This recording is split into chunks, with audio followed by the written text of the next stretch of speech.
Never shall innocent blood be shed, yet the blood of the wicked shall flow like a river.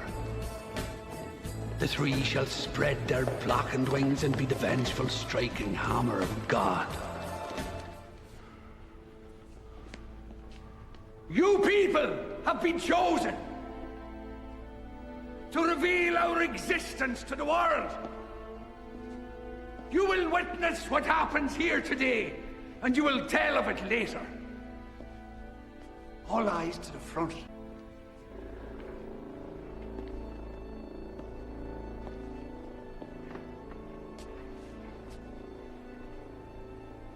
You must watch, dear. It'll all be over soon.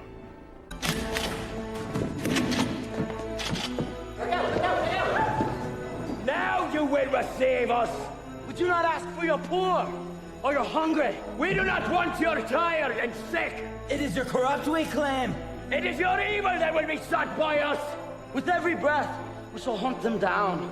Each day, we will spill their blood till it rains down from the skies. Do not kill, do not rape, do not steal. These are principles which every man of every faith can embrace. These are not polite suggestions. These are codes of behavior. And those of you that ignore them will pay the dearest cost. There are varying degrees of evil. We urge you lesser forms of filth, not to push the bounds and cross over into true corruption, into our domain. For if you do, one day you will look behind you and you will see we three. And on that day, you will reap it. And we will send you to whatever God you wish.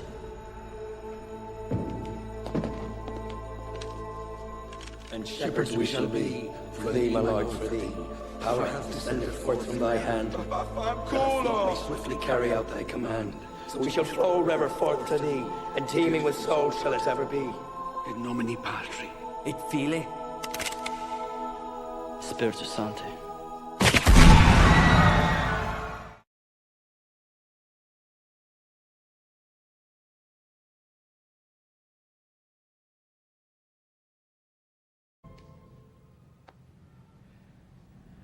How far are we going to take this, Star?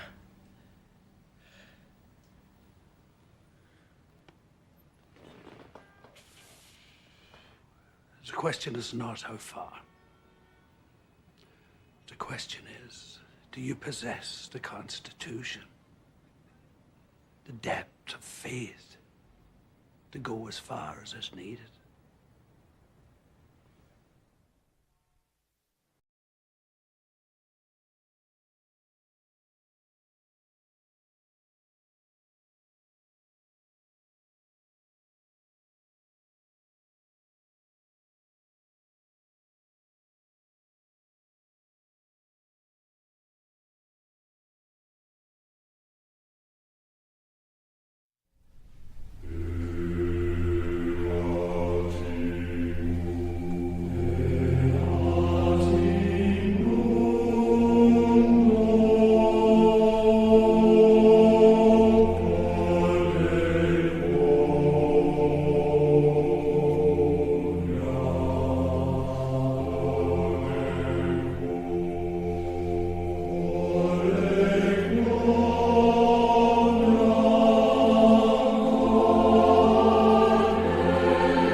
Morning, guys. Good evening. Hello. So, can everyone hear me? Oh, there it is. Yep. Okay. So, this evening, there's this idea that's been floating around in my head for a couple weeks, and it started kind of as I'll give you a little bit of backstory. It started as I was scrolling through Twitter one day, as I do, and I realized that I was just going. I was scrolling through my feed, and okay, that is Iranian propaganda. That's Israeli propaganda. That's Russian propaganda. That's Ukrainian propaganda.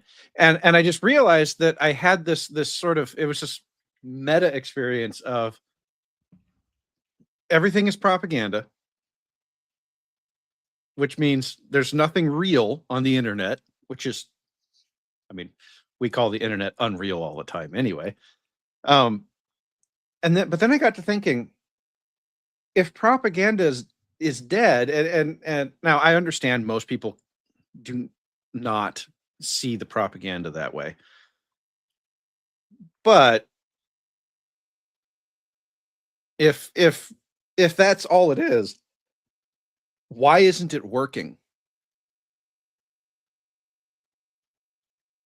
And well, I'll tell you how it works with me. I only listen to the propaganda that I agree with. Everything else I identify is foreign propaganda or bad propaganda or liberal propaganda or tradcon propaganda. But if it's something I agree with, yeah. Steve, I'll be honest. Even I'm like that. And as I was parsing through all the propaganda and categorizing it, I was like, yeah, but I still agree with, this one here, right? So I'm kind of saying that a little bit tongue in cheek, but it is true. Yeah. Here's what else I do. Yes, I listen to the stuff I agree with and I pull the facts out. And then I have some other sites of people that I don't agree with that bring facts in, and I kind of fact check them against each other. Steve? Are you the boomer that listens to NBC and then listens to Fox News? No, I don't listen to any mainstream media. I'm sorry. I used to be a diehard Fox watcher, but I can't watch Fox anymore. I mainly just get it from YouTube. But, you have different independent media people. Some are more conservative, some are more libertarian, some are absolute liberal, some are lend towards more socialist, some are more capitalist. I listen to a lot of different people, and some of the people I frequently listen to, I don't really agree with them, but they bring in some really good points that I use to balance things. I'm not claiming to be a balanced viewer, though. You mean our resident conspiracy theory guy is claiming he's not he's not He's super acknowledging he's not balanced. There we go. So this is my filter, guys. I'm a millennial. I grew up on advertisements and all this other bull crap. I grew up on all the news channels. I turn in one thing says one thing, the other one says another, and I'm like, okay, what are the actual data points that I can actually point to?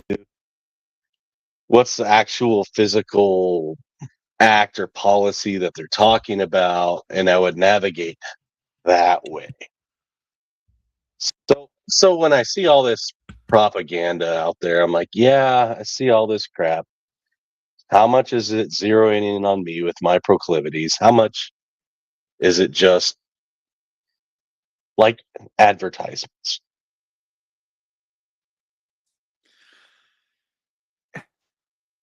But Nick, you just Aw, that's where I wanted to get to. You Oh shit! I'm sorry. just blew apart. I'm a millennial. What? I'm just speaking truth. You're a millennial too. Okay, I'll draw the line between where I started and where Nick ended up. The reason I say debate is dead is because everyone under the age of 45 operates almost exactly like Nick does. Whether they realize it or not, whether they do it consciously or not, propaganda still works to this day beautifully on the boomer class. Okay. It's still that generation is always, and until the day they die, going to be beholden to the propaganda. They are helpless against it. But the thing you have to understand is that that starting in about, I want to say the mid 90s, but it didn't get really bad till after the .com crash, so 2003, 2004. Everything became advertising, propaganda, believe this, not that. You could say it really ramped up in 2002, if for you millennials of my age who know the importance of that particular year in propaganda, and what had just happened in the latter half of the year before, shall we say. And so really after 9/11, everything just kind of turns into propaganda. But what that means is that for guys Nick and my age, we were born into a propaganda world. We were raised into one. We went to school in nothing but propaganda. I I won't say exactly how old I was, but I was old enough to know exactly what was going on 9/11. And yeah, the propaganda worked on me for a while. But then it didn't, because things just didn't line up after a while. Well, okay, you've been critical of the boomers, but let me explain. The boomers, especially, and the old Gen Xers. So I'm kind of on that threshold. So we grew up mainly, well, a few of us old, really old ones in the 50s. But let's just talk about the 60s, the 70s, the 80s. There was, I mean, I don't know when cable TV came around, but I think it started to come in the 80s. But prior to that, we had three main channels: ABC, CBS, NBC, and then there was PBS. So you had the nightly news, and there was, I mean, you had your favorite news anchor, but the news was basically the same among all those. You'd get a slightly different slant and maybe more in depth, um, with a certain political bent on different PBS shows. But that's the way it was. Then, if you remember, the first cable news was CNN. Way You know back. what my dad called it? No. Communist News Network. Well, back when Ted Turner owned it, early 90s, CNN wasn't so biased. At least it didn't seem to be. It was just reporting the news. And there wasn't the divide. Like right now, I mean, let's compare it to now. Oh, you got your diehard Fox News people. Believe everything on Fox News. Okay, that's more of the conservative, capitalist, pretty much pro-Zionist. You have the CNN, CNBC. That's more of the liberal, and the people who love Fox can't stand that stuff. People who love that stuff can't stand Fox News. They call each other bad names. So you watch the media with the flavor of your choice. Well, it didn't used to be that way. So Nick says, hey, there's all kinds of people saying different things. I don't know what to think, so I'm going to ignore it all. not that way for the boomers and the old Gen Xers, because you had basically one flavor of news that showed up in different channels, and there wasn't the big divide. I mean, Operation Mockingbird.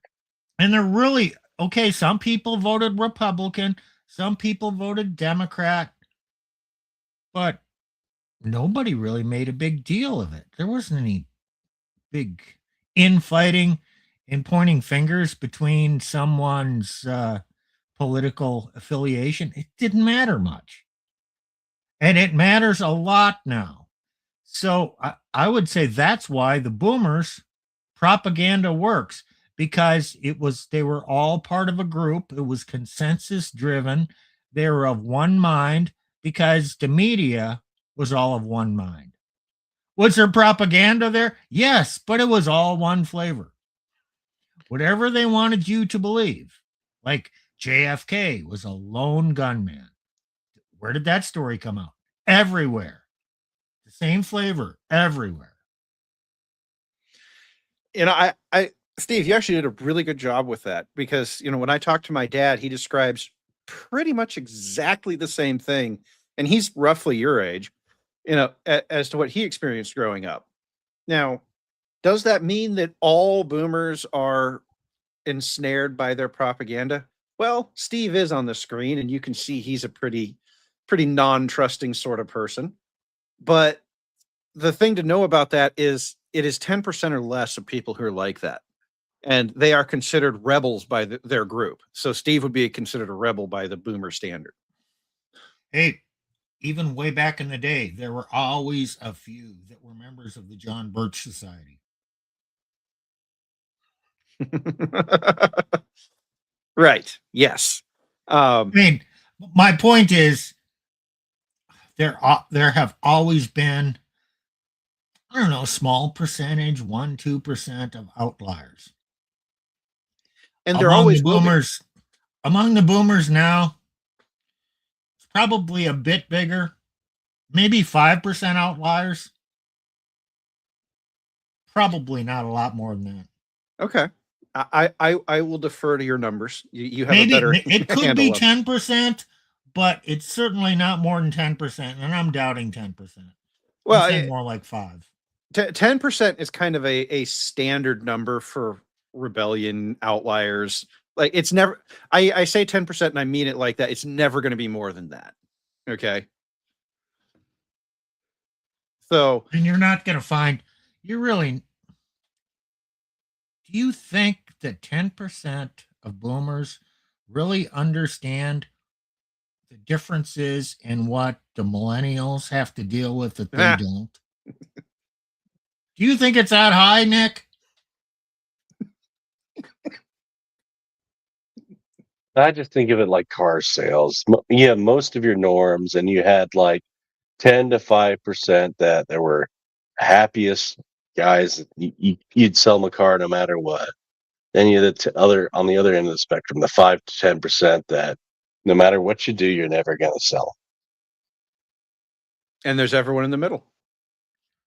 Right.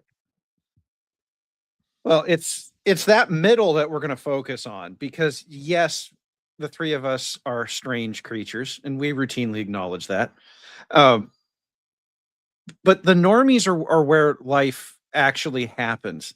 And the normies are in an interesting spot right now, I think, to look at, because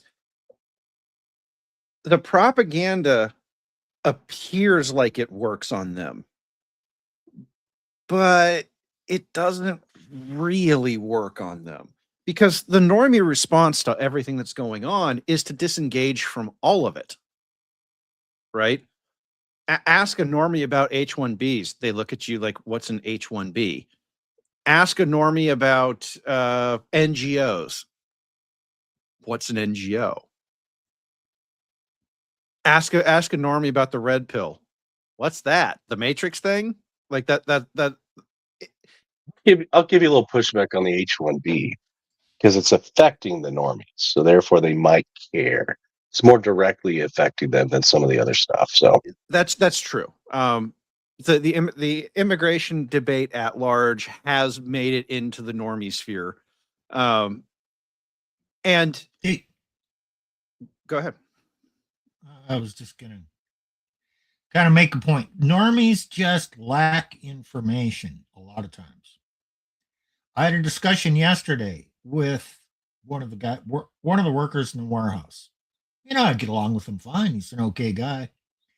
I was educating him on Iran. Okay, I told him, okay, those Muslims, yeah, there's two groups, Sunnis and Shiite. And I explained to him kind of how that was divided. Then I said, you know what the largest Jewish population outside of Israel is? Second largest in the Middle East?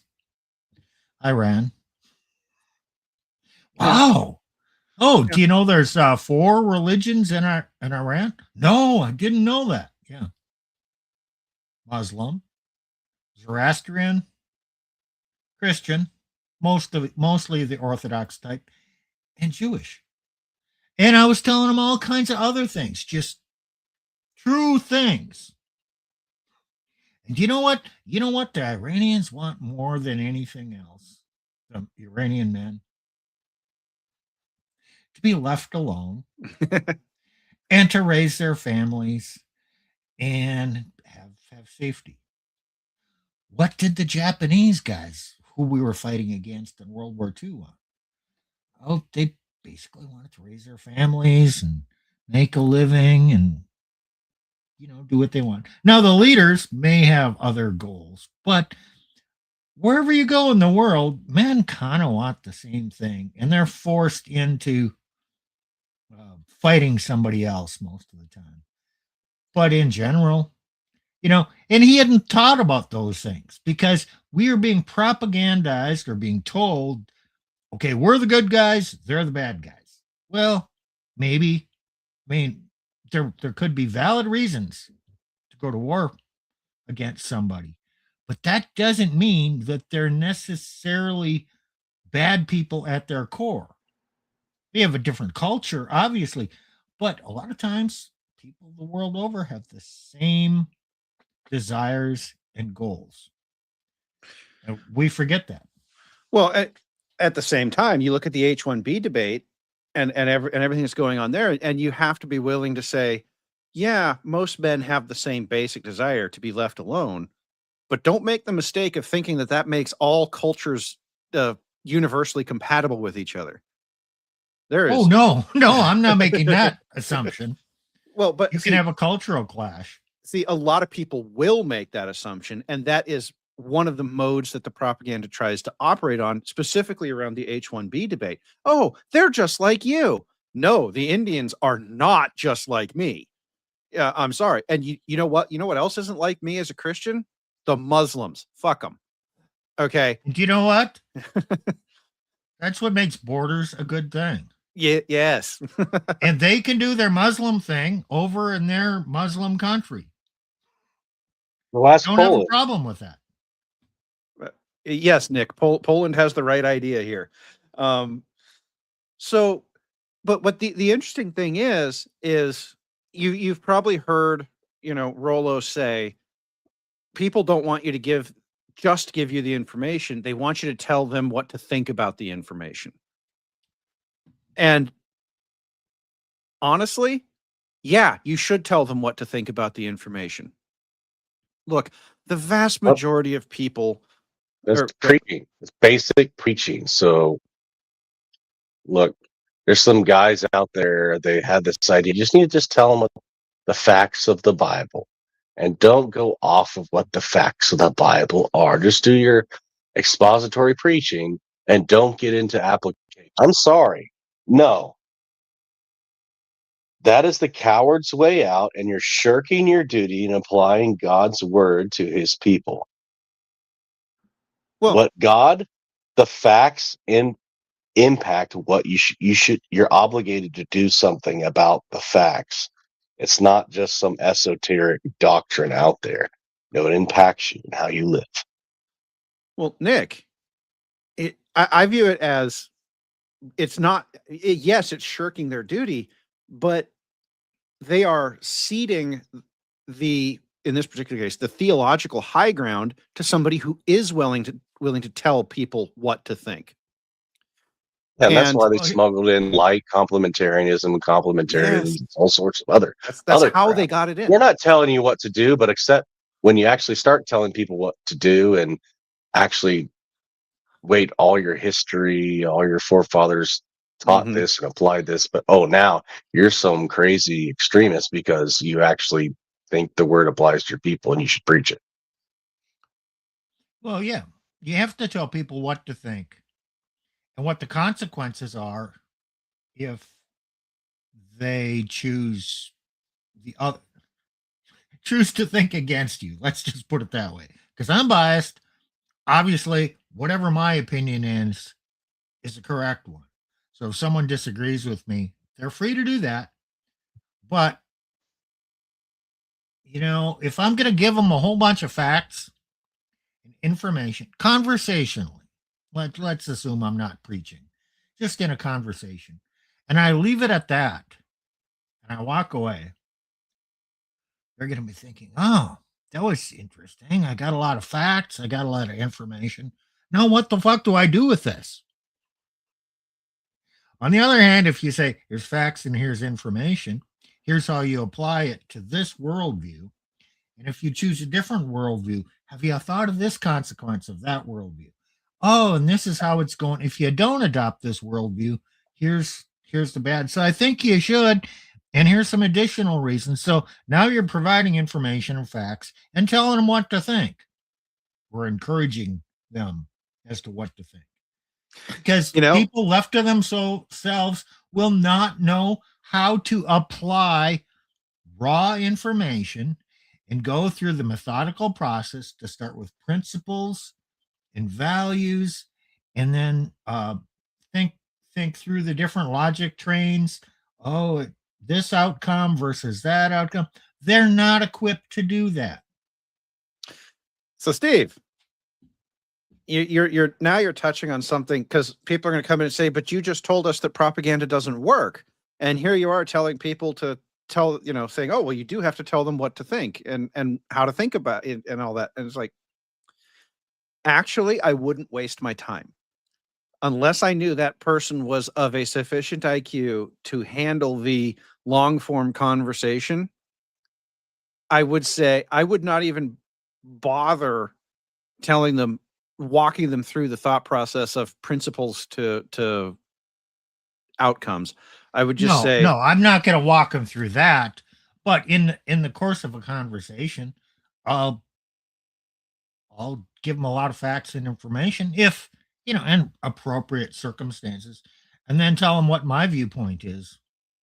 Say, you may not agree, but this is what I believe, and everybody's free to their own opinion, and I'm not expecting them to take my opinion. I really don't care.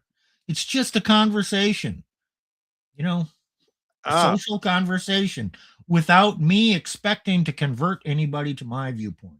Okay, that's the key right there, because the purpose of propaganda, Steve, what's the purpose of propaganda?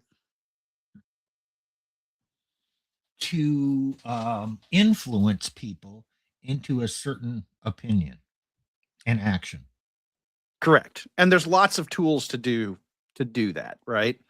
Many ways. Yeah. But if you have a conversation without an expectation of changing someone's mind, you're going to have a very different conversation than if your goal is to change their mind, right? Sure. Okay. That's the distinction that I'm driving at. Most people want to be told how to feel, not because they want to be convinced of how to feel, but because they literally want to be told how to feel. They don't have the spare mental energy or intellectual capacity to work it all out on their own. And this is something you're going to see a lot more of, particularly in the millennial and Zoomer generations. They are going to have very rich, very private, very diverse private lives, but they are going to be very, very lockstep in their public lives. Because and you can see this in how millennials talk. They don't care what the latest propaganda is. Their life is too difficult to care what it is. They just want solutions. And so they will give the podium to anybody who offers a solution. Right now, Trump himself, he stood up and he said, "I will solve your problems." And then he proceeded not to, and absolutely crashed in the polls with millennials, because the millennials are done with the idea that you're not going to do things. The millennials are just, and so now it's going to be next man up. Who that next man is, don't know. Okay, but it'll be Barnes next for man dictator. up. Barnes for dictator. There we go. But and it's not because the millennials don't want to be convinced. They just don't feel like they have the time to sit down and have a long form conversation with you. They want to know what is the problem you're trying to solve and how do you plan on solving it. And here's where things get sticky with propaganda. If you spend time trying to convince them, you might actually do it one at a time. And there's 10,000 more who were born yesterday, who were born 18 years ago, who can vote now. And they have their installed propaganda. You see, the problem with propaganda is that it becomes monolithic. And so you either are or are not under any given form of propaganda. Now you can sit there and parse out to say, "Oh, well, I'm pro-Ukrainian or I'm pro-Russian." And all you're really doing is telling me which flavor of propaganda that you've decided is the truth. Yes. Right? The key point here, though, is that person's already decided that that's the truth. And if you guys remember a long time ago, a couple years ago now, we did a stream on demoralization. And it's not Yuri Bezmenov. What? Yuri Bezmenov. Yuri Bezmenov, yes. It's not demoral as in you feel bad. It's demoral as in removing morality from people. Okay. The thing about when you do that, if you remove morality from people, you get one of two outcomes. Either that person has no morality whatsoever and they just follow the strongest person in the room, the strongest, Nietzscheanism.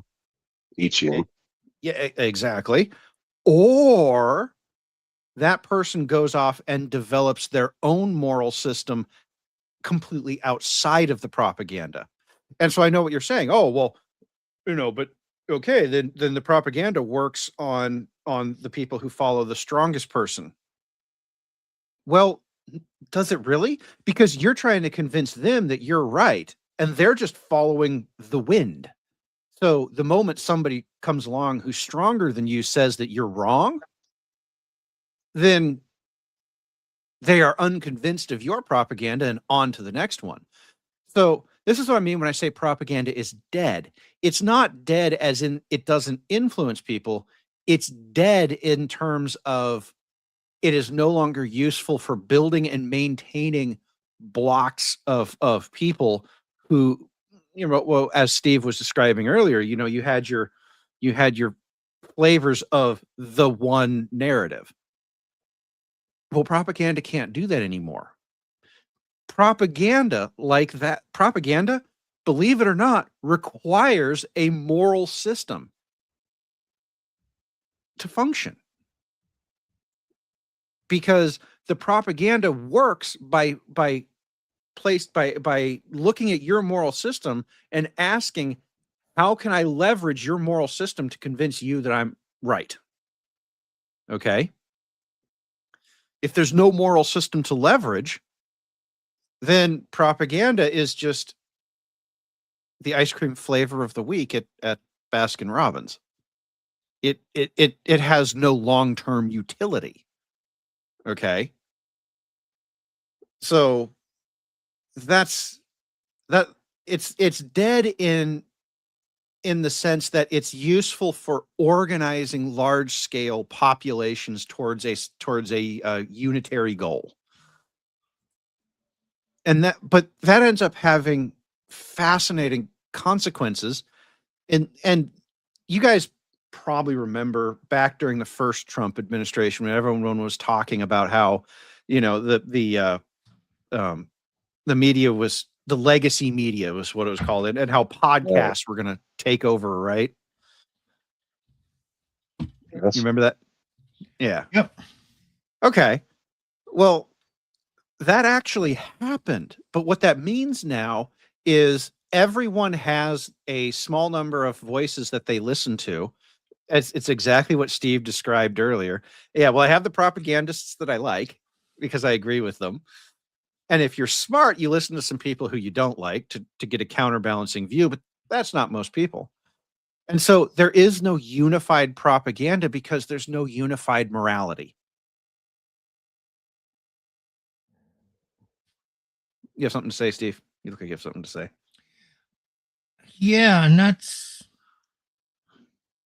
we don't even have a unified Christian morality within a denomination, or Catholics don't call themselves a denomination. But let's use the example of Catholics. You have the traditionalist Catholics. You have the progressive Catholics who kind of want to see more rainbow type, inclusive diversity stuff. You got people who go to the regular mass. You got people who go to the Latin mass. You have the pro-patriarchy group. There's also a divide between those that are pro-Israel and anti-Zionism, let's call it. There's no even, they're not unified. There is no unification of the Catholics as a group. Oh yes, we're all under the Pope. But yeah, there are some that are really pissed off that Trump criticized the Pope and got in this tiff. And some that are saying, well, yeah, Trump was right to do that because we don't like the Pope. Okay, so there's no unification or unifying there. And you can pick any denomination, and for the most part, there's going to be factions within there. Now, maybe some are more same, but then you could pick a different denomination that has a different standpoint.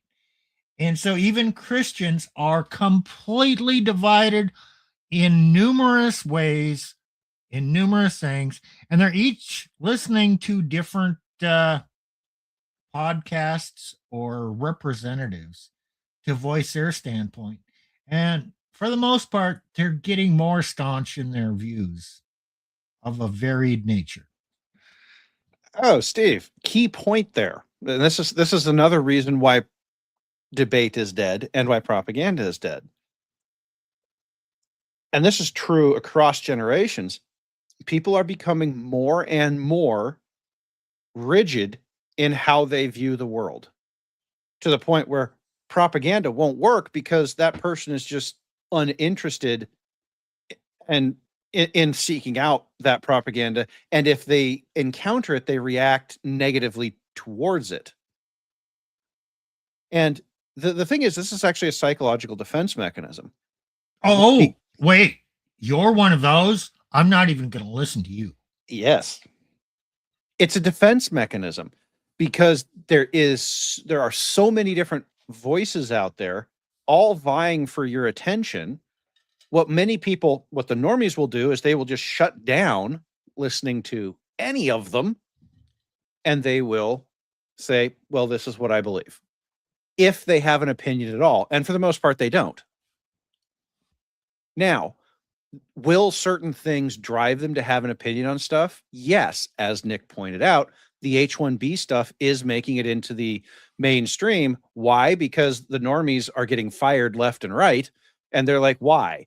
And so they go, so now they're out there looking for an answer, and the H1B set on Twitter has all the answers with the data to back it up.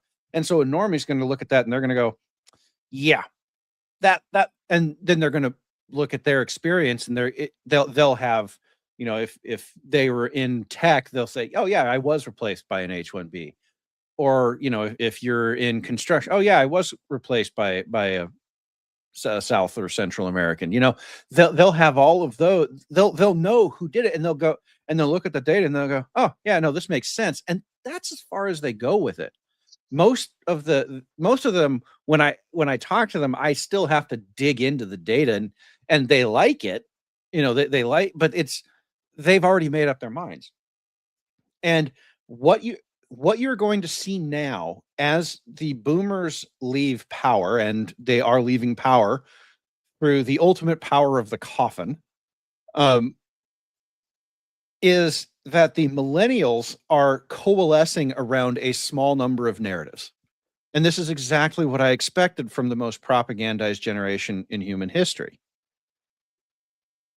At some point, as Nick was describing, the millennials are just going to decide what matters. And no amount of propaganda will stop them from deciding that thing. And you can see it now. I was mentioning this in the pre-show, the Cato Institute. Oh yeah, immigrants are great. See all the taxes they pay and all the benefits, that GDP benefits they bring. I haven't met a millennial who buys that for a hot second. Wait, who's behind the Cato Institute? The Koch brothers. Oh. Oh, And who are the Koch brothers, Nick? Charles Koch. oh. Well, there's a bottling company, and that'd be the Biedenhorns. No, Koch. Koch. Koch. Oh gosh. You know? It's David. Well, I that know. doesn't sound good. No, I don't know if he knows the Koch brothers. Oh, maybe not. The Koch brothers are kind of like Soros, but for neocons. Hmm. So the history was the father of the Koch brothers was an engineer, petroleum engineer, and Charles Koch followed in his father's footsteps in the oil industry and owns a lot of refineries and pipelines. Big. He's a billionaire. Yeah, I know. Billionaire in the oil industry. You said pipelines. I made the connection. And okay. like Koch pipeline. Yeah. Okay. So has a lot of money, more kind of has purported to be a libertarian, but mostly ruthless capitalism. And if you've ever dealt or worked in that industry, you know the reputation of the Koch family of companies. They are very cutthroat, ruthless. They don't pay their people very well, very authoritarian and controlling, and very pro-capitalism. And they put a lot of money into the Cato Institute. Well, so it's not quite neocon, but it is a subset of neocon, I would say. It's a I would describe the Koch brothers as they are globalist capitalists. Part of the reason the Cato Institute is fighting so hard against the H1B people, I don't want to call it propaganda because it's actually just data and people talking about the data, is the Koch brothers rely very heavily on not H1s, but H2s. And also H1s too. They use both. And they do that because it's cheaper, right? So they don't want anything, as you know, Steve was describing them. You can kind of see how this gets put together. They don't want anything that might interrupt the steady stream of cheap labor. That is anathema to their view of capitalism. I don't know this for sure. It's kind of my feeling, perception. I would say for engineers, they generally paid maybe 75% of the average wage, industry wage. They paid their people less money than a corresponding job at another place. Steve, And absolutely no unions there. No. Do you know why they do that? Do you know why they do that? Because Baseline for H-1Bs. Yeah, exactly, Nick. It's a baseline for H-1Bs. Because for an H-1B, they can say, Coke can say, oh, well, we are in the, they can find some company that pays even less than them. Okay. And so then they can say, so the baseline salary for an H-1B can be, let's say the pay is 100,000 at Coke, 150,000 elsewhere per year. They can find some company that's paying 80,000, and so now they can go to the Department of, I forget, I think it's USCIS, but it could be it might be Department of Labor. They can go there and they can say, oh, but look, here is the baseline salary for an H-1B, and they can use that 80,000 because they are using their cost, their pricing power in the market to suppress wages for engineers, and that then they can say, oh, well, we start our engineers at 80,000, right? And so if the average is 100, then they can, right? Well, and now that's a captive employee. Right. Now, if you want to skirt a few regulations, and let's say you've been a little bit lax or known to be lax on regulations, following regulations, and actually had a few lawsuits, but you're going to continue to do that because there's a lot of savings there. It's cheaper to pay the fines than to do it. Yep. Abide by the regulation. Well, who's more apt to do that? A captive employee or one that can go get a job elsewhere? Well, the captive employee, of course. So captive employees have many benefits to companies even outside of the cost savings, right? Okay. Exactly. So the Koch brothers have a very vested interest in doing this. And so you will see a lot of, and it's fascinating to watch the Cato Institute's propaganda come out, and all the millennials, and it doesn't even hit the millennials' ears. Like, you can tell that the millennials just read this and go, nobody cares, bro. Yeah, F you, I still not getting paid. Yeah, I'm still being replaced. Yes. I don't care. Yeah, exactly. They don't care, because there comes a point when the person is so destroyed that they don't care about your propaganda, because you can't eat propaganda. I can't live off propaganda. And that is the great conceit of the propagandists, is that they can convince anybody of anything, up to and including, they think, convincing people to stop eating, and that it's good for them to, I mean, literally what the Cato Institute is trying to convince people of is that it's a good thing for them if they lose their jobs and stop eating, because see the GDP number line go up, right? And so what's going to happen is, as things get worse, the propaganda is going to become progressively less effective. And it has been. By and large, the millennials don't give a crap. The Zoomers, you don't want to hear the Zoomers talk about immigrants. Like, there's many people, particularly in the boomer generation, who would be locking up the Zoomers and throwing away the keys if they heard the average Zoomer talk about immigrants. Okay. Yeah, But- they can all F off. Well, I agree. But what that means is, and people will say, oh, well, that just means we've lost the propaganda war. No, you lost the I have a powerful need to eat war. And so Just thought go ahead. of an example. Can't hear you very well. Oh, I just thought of an example. Do you remember on TV public service announcements or what advertisements about, I don't know, 10, 15 years ago, trying to dissuade people from using the word gay? Like, Yes, I well, remember that's this. gay. No, don't do that. There was all kinds. And then the other one was calling someone a retard. No, don't do that. And so those words were banned. What's going on right now?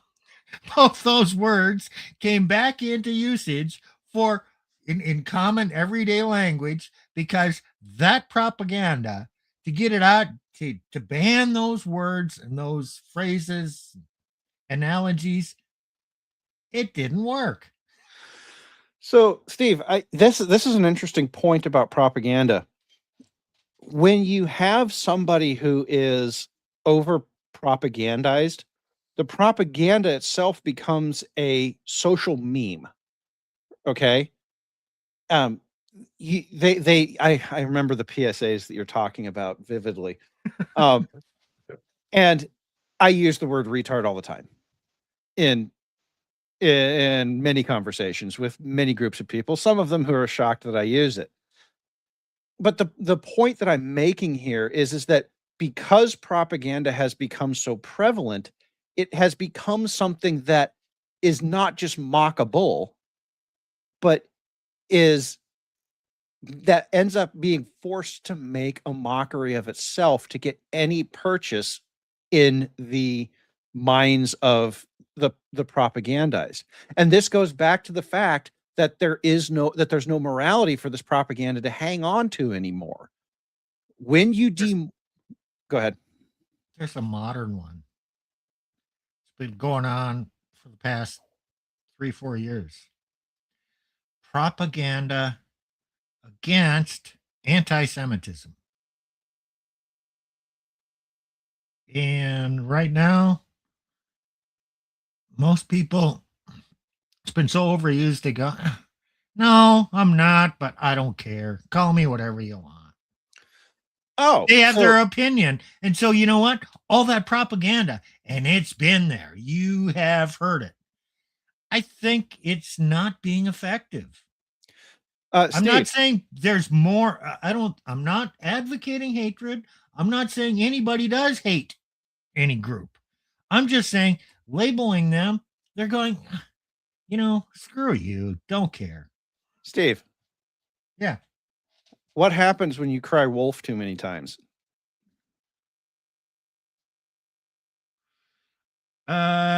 People start ignoring you. Ah. And Oh. Yes, Nick? No, I was just coughing, sorry. Okay.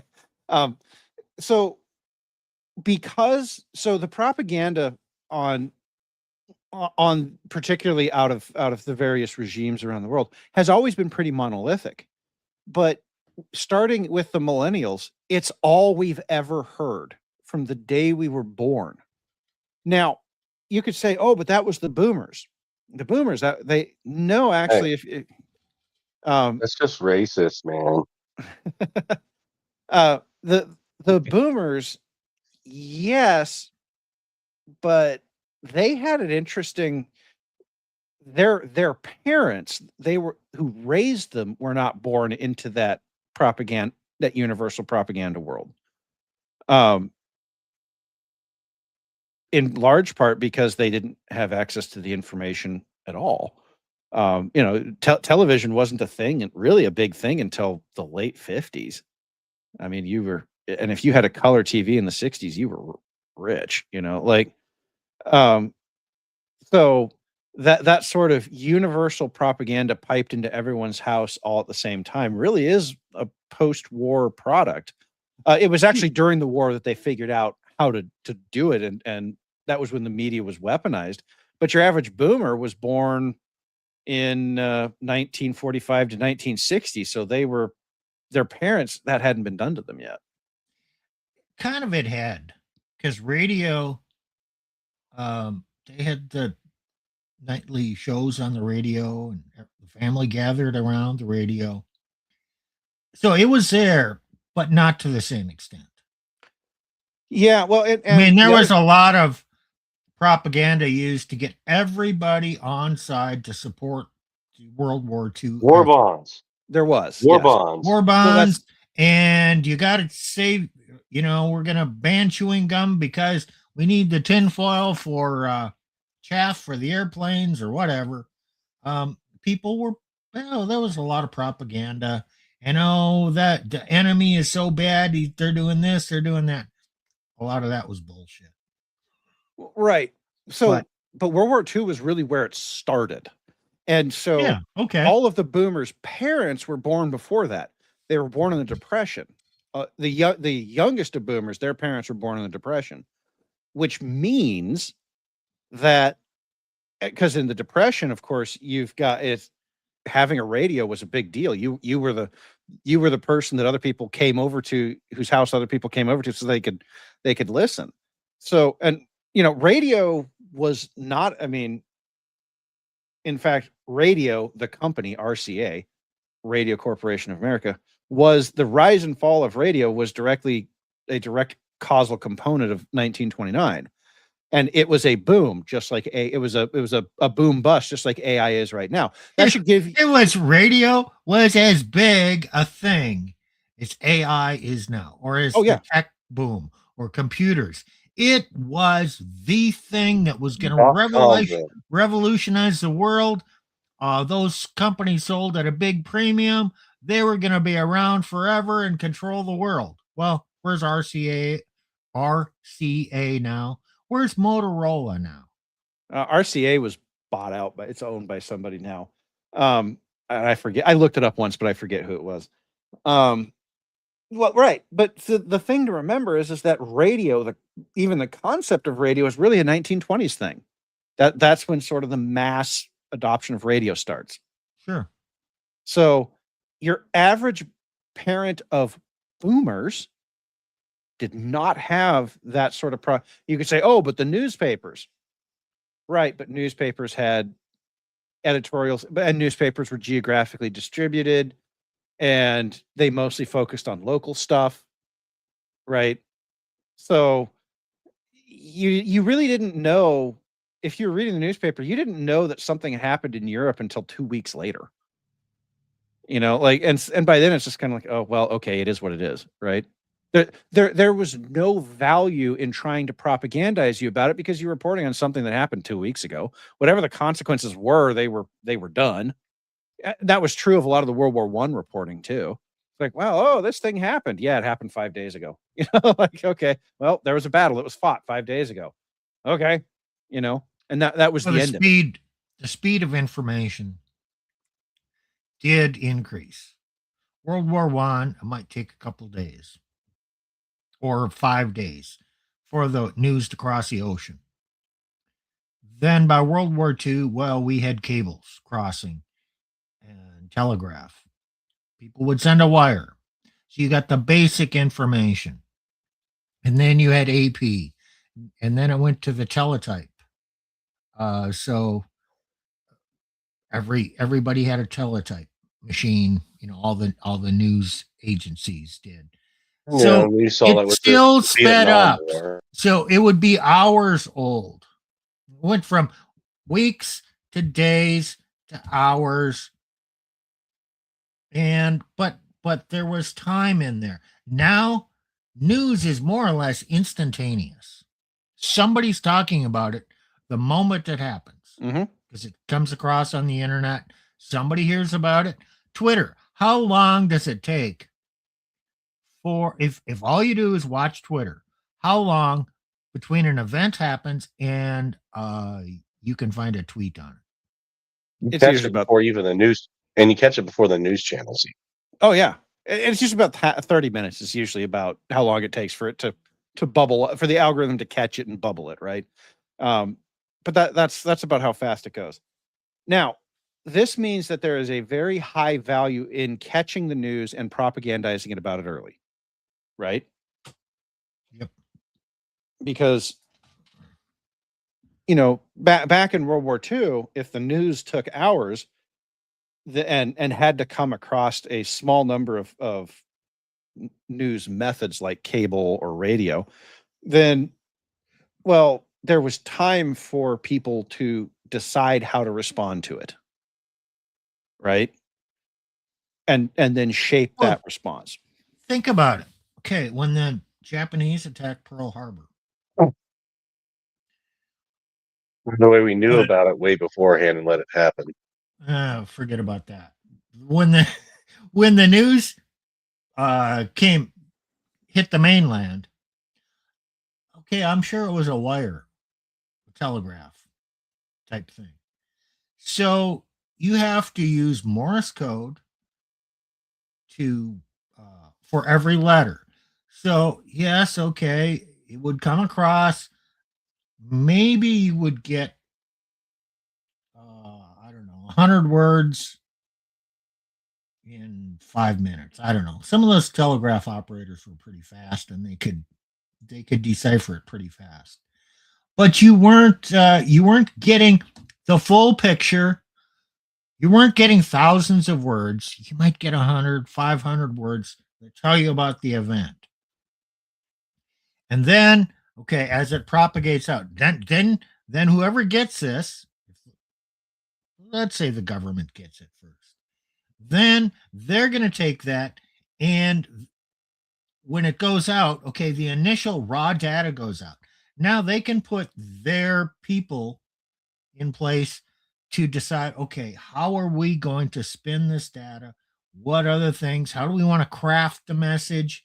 You had hours, maybe a day or two, to really craft your message for the general populace, because they were still thirsty for more information.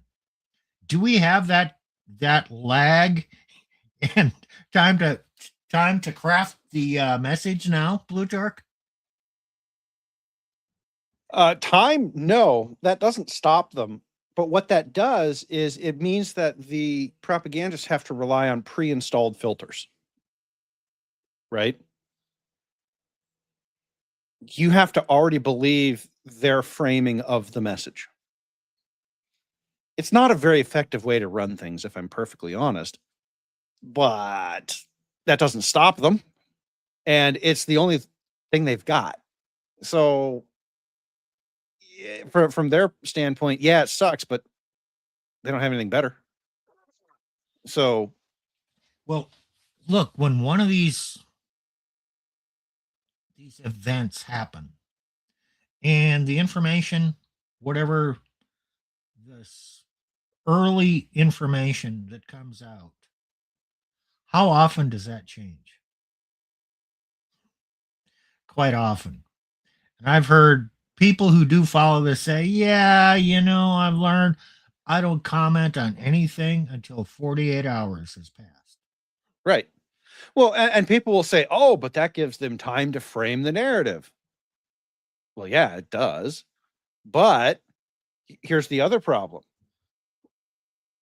The speed at which news moves means that there is now a premium on injecting the propaganda narrative into the directly into the stream of news, right? So make the claim that the event happened, and then hope that the propaganda filters pick up on that and start cycling for whatever propaganda event you're trying to use. So the reality is you need to spend more time parsing through this stuff and waiting to see what actually happened, and instead of trying to react instantly to the news. But here's what happens within 48 hours. The various factions pick up this story, and everyone starts poking and trying to figure out what's going on and speculating. So within 2 days, you have 5 different flavors of how it maybe happened and more data coming in because different people discover more aspects of it, or yeah, that thing doesn't quite make sense. And so everything changes in 48 hours. Yes. So now another interesting thing happens here, though, because you have to wait so long to figure out what kind of information you're getting. Is it propaganda? Is it good information? Again, people check out. But when people check out, they're not listening to your propaganda anymore. So the reason that propaganda is dead at the end of the day is because everything has become propaganda. In trying to force the correct narrative into every space, we have forced humans out of that space.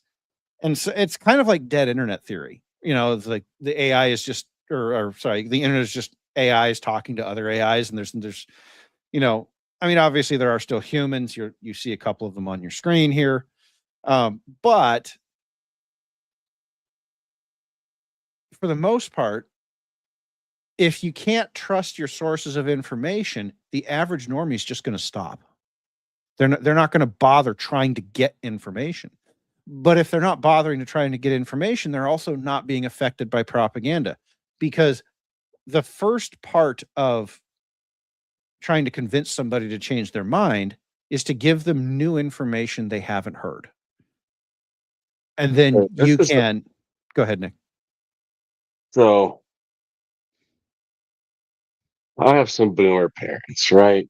And there's this whole, it was on the news for like a month and a half, right? Terrible thing happened to this old lady in Arizona. And every freaking night, what did the boomers do? They're glued to the television. Who done it? What new information has been released? And it's like they start speculating more and more based on the little information that was given. And as far as I know, speculation, speculation, speculation. Terrible thing happened, right? But it was the boomers that kept being glued to the stupid television. And what did the rest of us do? Oh, Huh? that's nice. Yeah. Oh, that's nice. Something I happened. didn't even know this You haven't happened. I didn't. No, no, no. Then they're like, "Oh, but you haven't watched the news." No, I don't really watch the news. Uh-huh. Now, people will say, "Oh, but you're getting propagandized by Twitter." And Twitter is a tsunami of propaganda. It is. But how many people do you guys think actually follow Twitter at all? Like, pay any close attention to it? It's less than 10%. Okay, I haven't been on Twitter for a few years. I used to be on Twitter quite a bit. I didn't tweet. I used Twitter as a data source. I followed a few people, opinions that I wanted to hear, because it was the first place that news would hit. I just don't do it anymore. Now I wait for it to come on to some YouTube clip from somebody that I follow. And then it might take 2-3 hours at most. But that's the point. Most people use Twitter as a social interaction. What's the word? Social media like Facebook. Very few people who use Twitter use it for information gathering. Few people use Twitter the way Plutarch uses Twitter. I know. I'm weird. I'm very weird. And Twitter can be used that way if you're willing to put the effort into it. And I can assure you, beyond a shadow of a doubt, that the normies are not willing to put that kind of effort into it. And even then, I've had to have conversations with people where I had to explain to them that the Twitter account they were talking to was actually a bot, or Uh, that, or I've had to explain to people how easy it is to recreate voices using AI now. You don't actually know if the person you're talking to is that person unless you know them in their voice, right? It could be made up. Um, Twitter is a ridiculously difficult information environment to operate in part because there's so much propaganda flying around, but also in Well, part when because I was on Twitter, it was before all the bots came on. So I have no idea how bad it is now. oh, it is so much worse now. Um, it it's very likely that Twitter will tell you that it's like only 20% of the accounts are bots, but that's just based on their detection metrics. And the guys who it's a constant cat and mouse game between Twitter and the bot farms. So and I've seen the bot farm guys do some insane things. We showed you that video a few weeks ago of the Chinese bot farm where the screens are flying around without anybody touching them. Yeah, they're doing some pretty insane things to make that happen, and that would be pretty difficult for Twitter to detect on the basis of the information they have access to. There are other ways that they can detect it. So whatever number you get from Twitter about the bot accounts, just assume that's the low end of the estimate. Okay? Because there are limits on what they can do to detect them. But I'm not even talking about the bot accounts here. Of the accounts that are actual real humans, only about 10% of those are actively engaged in, how would I describe this? Socio-cultural and political discourse. You know, things where there's value in being propagandized. Like, you know, okay, there's Twitter feeds for well, I'm big into cars. So like I'm in some car spaces, right? Not a lot of propaganda going on over there. Although there is some now because of the idiocy that the Congress did to us with the whole driver monitoring systems and automatic lockouts of cars. So there is some propaganda over there now, but there hasn't been for the longest time. So there's large chunks of Twitter that you can go that are relatively propaganda free. But you start talking about things like H-1Bs or NGOs or the various wars going on. The propaganda storm is endless. And it was in probably 2 weeks into the Ukraine war that I realized that there were good information sources out there that they had, and that those information sources had absolutely nothing to do with anything that I thought was a good information source. But I had to seek that out. I had to find it. You know, I had to spend weeks sifting through it. Right.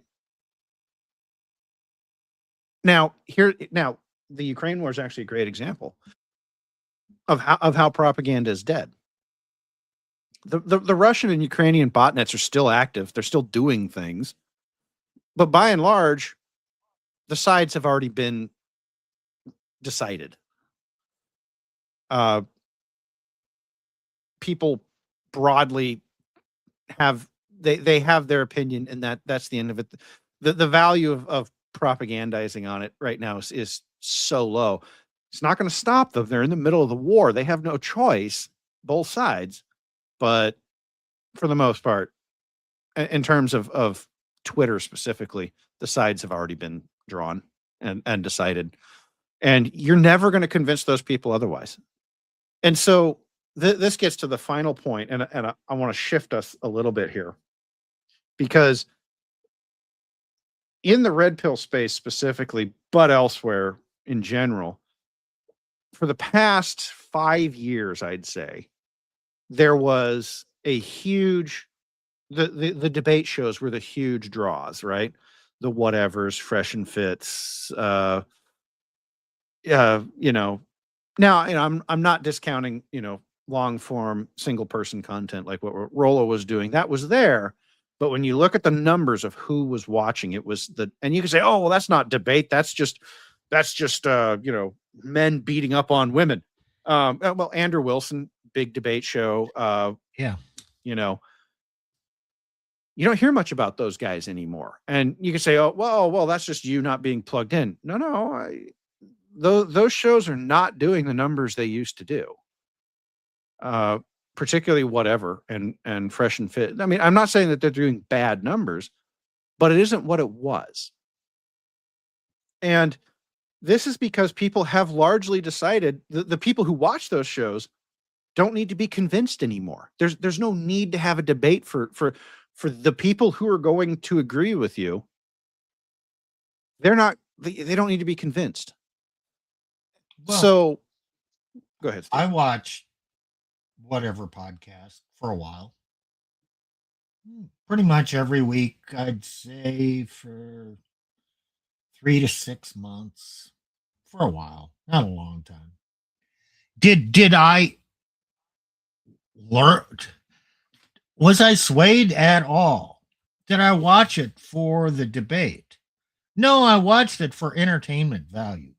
My mind was already made up. And then here's some more data that just confirms my previous Well, Steve, belief. you're old school red pill. And then, okay, know- let's look at Andrew Wilson. Great debater. He's had debates on various topics with people that I mostly don't agree with. And he gets a large number of people watching his debates. But they're all there to cheer for Andrew. Whatever he says, they're generally in agreement. Mm-hmm. And I'm generally in agreement with Andrew. But there are no undecided people watching that debate. The other person Correct. brings their group of listeners. Andrew brings his group of listeners. And they each stay in their own groups. And nobody's mind has ever changed. It's interesting you bring this up. Andrew did recently, over the past few months, he did a debate with Coach Greg Adams, and then he did a debate with Rich Cooper. Sure. And the one thing I can tell you from watching the comment sections of both those debates, not a single person changed their mind on either side. If you agreed with Rich Cooper at the start of the show, you agreed with him at the end. If you agreed with Coach Greg Adams at the start of the show, you agreed with him at the end. If you agreed with Andrew Wilson at the start of the show, you agreed with him at the end.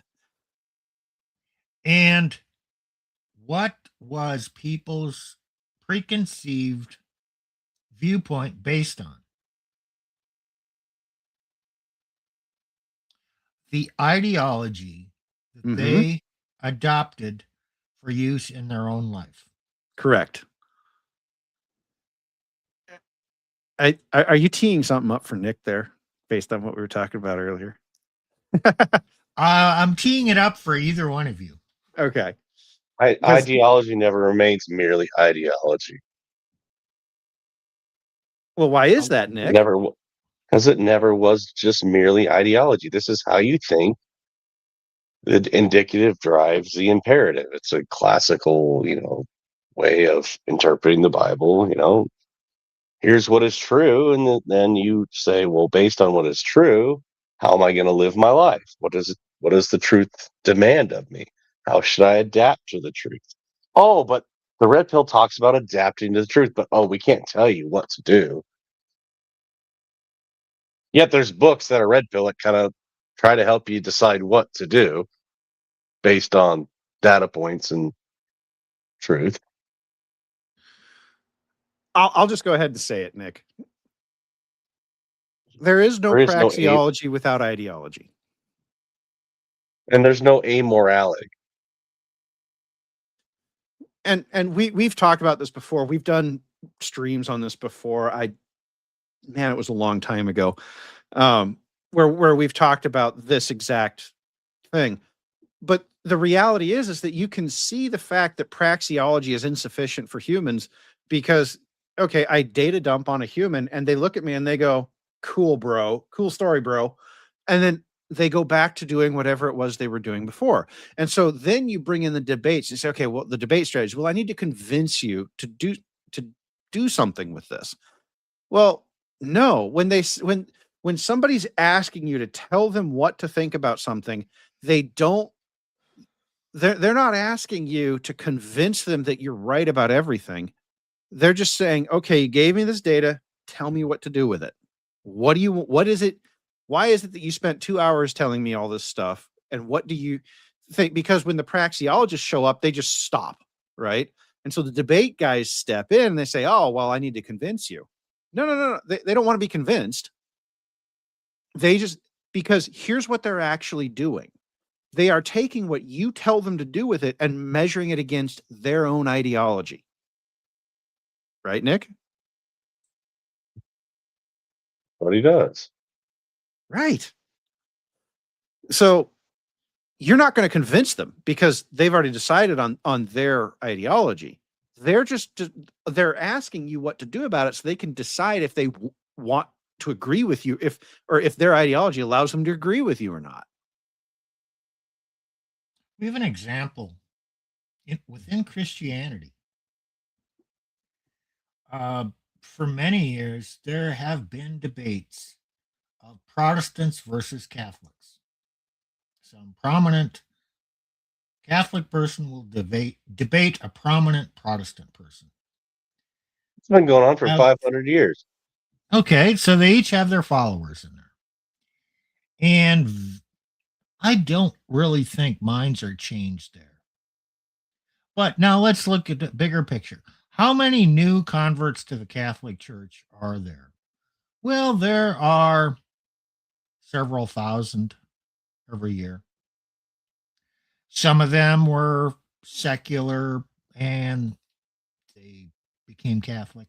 Some of them were former Protestants or evangelicals and they became Catholic. On a percentage basis, a very small number. And they each arrived at this for various reasons, different paths, usually not through listening to debate, usually through self-study, but they had to have a willingness to challenge their previous beliefs or ideology. And then you have a certain number of Catholics that fall away. Why do they fall away? Well, gee, this is a little bit too rigid for me. Or maybe a person has a same-sex attraction. Or and they they read the want to Bible. believe it's okay. So then they will go to, they'll fall away or they'll go to more progressive style church where people are not going to challenge them. They go on their belief system, and what they want to believe informs their ideology, which can change over time, but not on a wide scale basis and not with the majority of people, with a small percentage. Steve, what's the best Yeah. way to change somebody's ideology?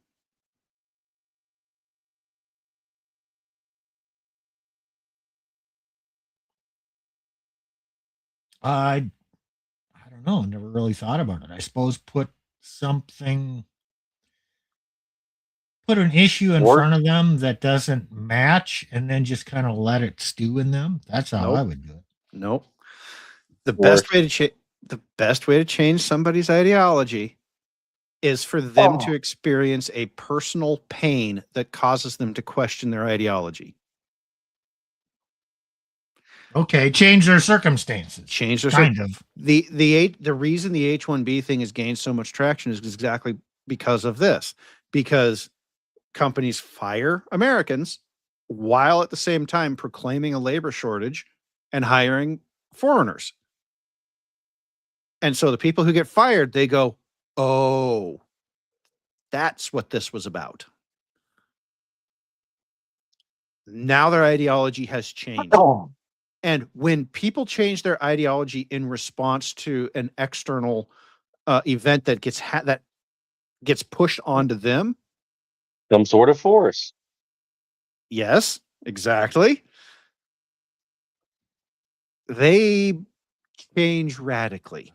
They become true believers because most ideology that most people have is installed from somewhere else, which means it's a weak ideology. Okay. When you experience something yourself, why in the red pill do we say that, we discount the opinions It's of a men who have suppository. yeah. Why do we call it a suppository? Why do we discount the opinions of men who've never been divorced? Well, because they haven't gone through it. They don't actually, they might think they theoretically understand what happens, but they don't actually know it. So going back to the Rich Like Cooper, go ahead. Same problem with trying to explain everything to boomers. Pretty much. So if you go back to the Rich Cooper, Andrew Wilson debate, you would say, I would say, well, of course I sided with Rich Cooper, and I did. Why? Because I've been through a divorce. Andrew hasn't. Andrews only knows the arguments that Rich Cooper made theoretically. He understands that they happen, but when somebody only understands something theoretically, it looks like there's a lot of options for how to deal with that. And that's why Andrew keeps saying, oh, well, you just need to do this. And you just need, you just need to become Christian and go to an Orthodox church, and the church will keep her in line. No, it won't.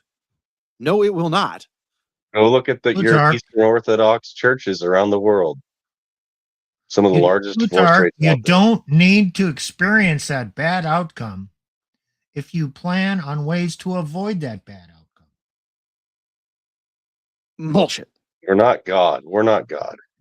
Well, but Nick, that's exactly it. That sort of argumentation requires you to have godlike foresight, right? Well, just do these things. Just be a god, and you will be, and you will be successful. Well, tautologically, yes. If I am God, I will be successful in all things because I am a god. That's the tautology. It's blasphemous, for one, and two, everyone's going to dismiss you because everyone knows that ain't true. And more to the point, think of the normies. The average normie man is not going to be able to function in that sort of mode that Andrew was talking about. He's not going to be able to do it. And Andrew will say, Right. well, then he's just not enough of a man. Oh, yeah. Okay. Now I'll project this back on some of the red pill crap, because they'll use that same argument in reverse. Well, I know that you're just not man Go enough. for it. You don't have enough money, muscles, and game. You don't have enough dominant masculine presence. Even though I love RP Thor, and he wouldn't agree. Like, he'd be on our side, I think. But you just have to quantum manifest this bullshit. You're not God. You're not God enough. You're not a godlike man. And if you're not like a godlike man, well, of course, this stuff's going to happen to you. I'm like, no, bull crap. Like, the other side still has agency. Like, you can minimize the amount of force that the opposite sex has in a relationship or marital estate, but there's still another human being on the other side that can put you perhaps through a ringer, depending on your state and circumstances. You could be like the most alpha of alphas and still still have the machine come after you. Oh, and the most alpha and alphas have had the machine come after them. So, all of these arguments on both sides in this case are asking you to ignore the evidence of your lying eyes. And what's happening is the millennials and Zoomers are more and more unwilling to ignore the evidence of their lying eyes. And that is really where this concept of propaganda and debate has died, is people, they're walking away from this entire idea that you can just command somebody to that you can convince somebody of anything. Well, no, because of what is happening in the world and how things are getting more and more difficult for the average person is going, hey, this isn't working. This is starting to really hurt. What are you going to do about this? I don't want to be propagandized. I want an answer. Okay. And this is where the authoritarians start to come in. Now, you could say that Trump did this in his campaigning, but he's not doing it in his governing, and that's why you see the collapse of support for Trump in the younger generations. They wanted somebody to come in and knock over be the bull in the china shop and knock over all of the china. They wanted that and they didn't get it. Well, the next person who offers them that is going to get, particularly now that the boomers no longer control the vote, that the next person who offers to be that authoritarian is going to win the election, period, end of discussion. Because we are leaving the era where it's not about convincing people anymore. We are entering the area of do or die. There's another politician example. The mayor of New York, Mamdani. Mm-hmm. He offered the young people a message that it resonated with them. Mm-hmm. Has he been able to deliver? Nope. Where's his popularity right now? Flush. Was he taken to the woodshed and say, okay, this isn't going to work. You got to do this. You got to do that. Yeah, these ideas they're just not going to work. So aren't they coming up with new innovative ways to raise revenue? Yes. Don't know that they're innovative, but well, increase taxes. Yeah.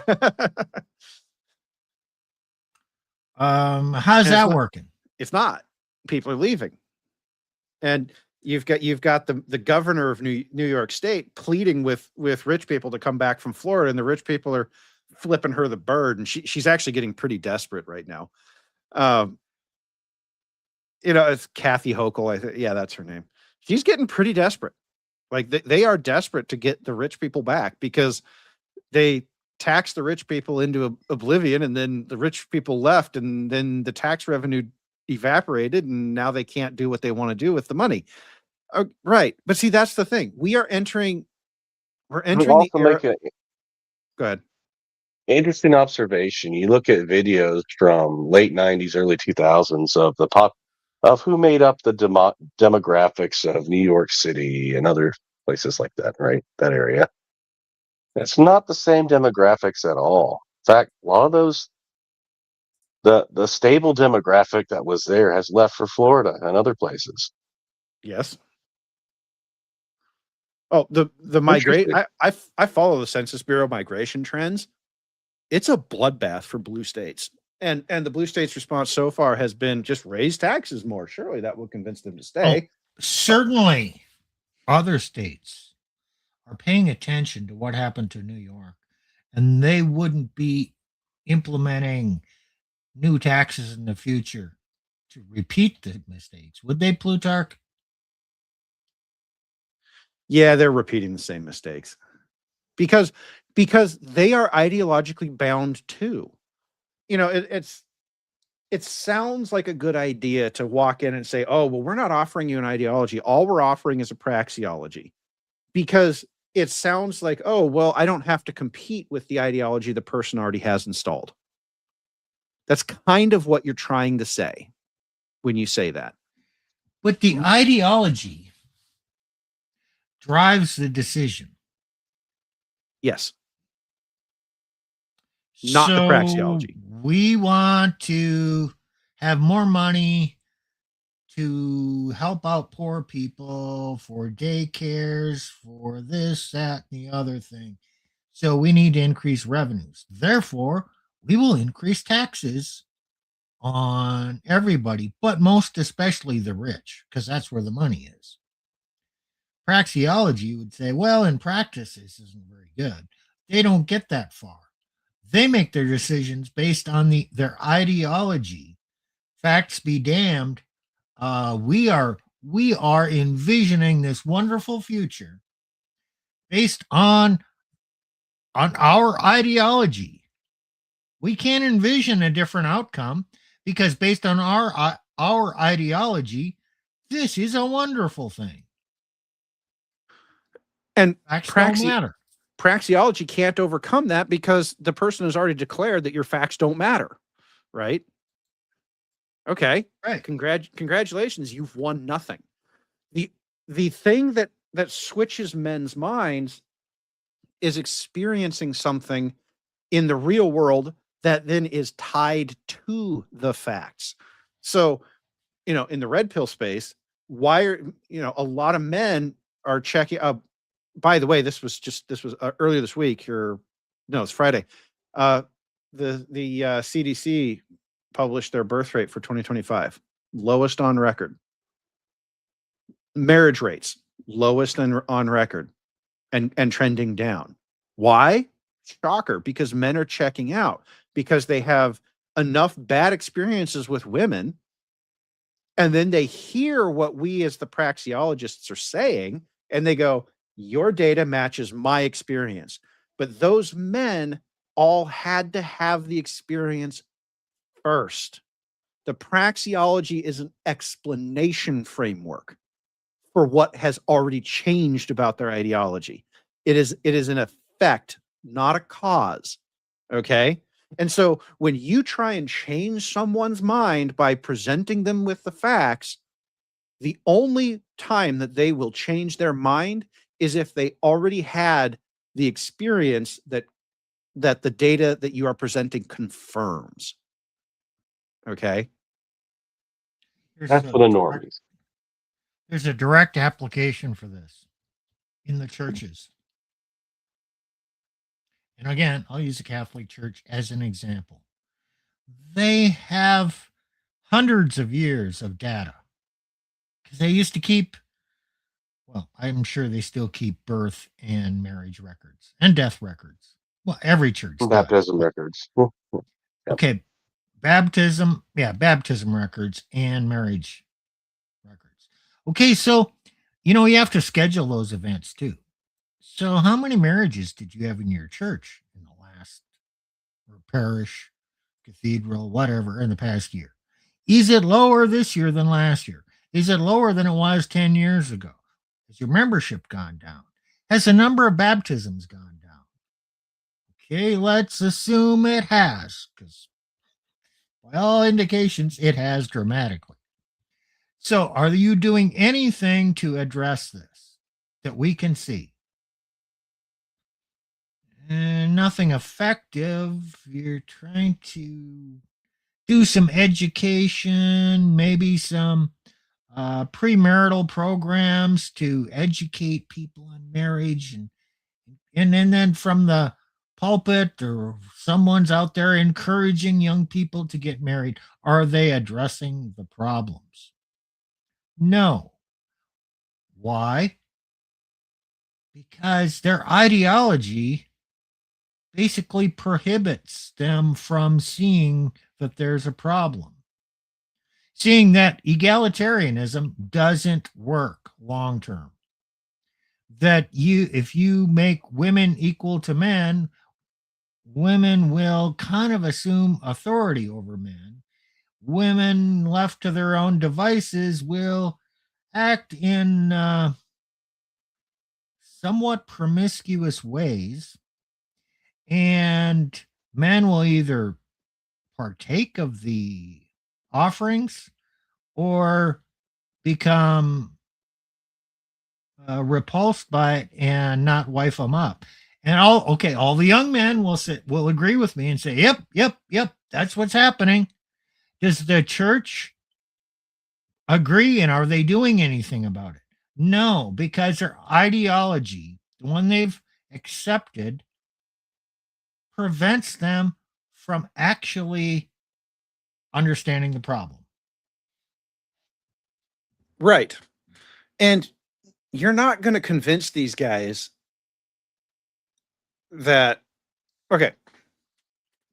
Actually, I'm going to frame this slightly differently. You might be able to convince these guys one by one that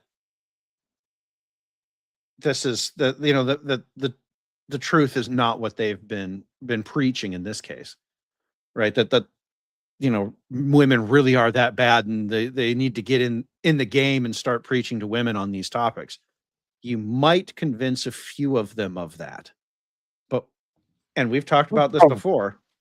What would happen if you convinced a pastor of a small church in rural South Dakota of that? Oh, shoot. What would happen, Nick? Oh, they come after you with all they can. They try to silence you. They try to tone you down. And they go after, then the sneaky fuckers come after. If you're married, they'll start coming after the woman you're married to and giving her ideas, subverting her.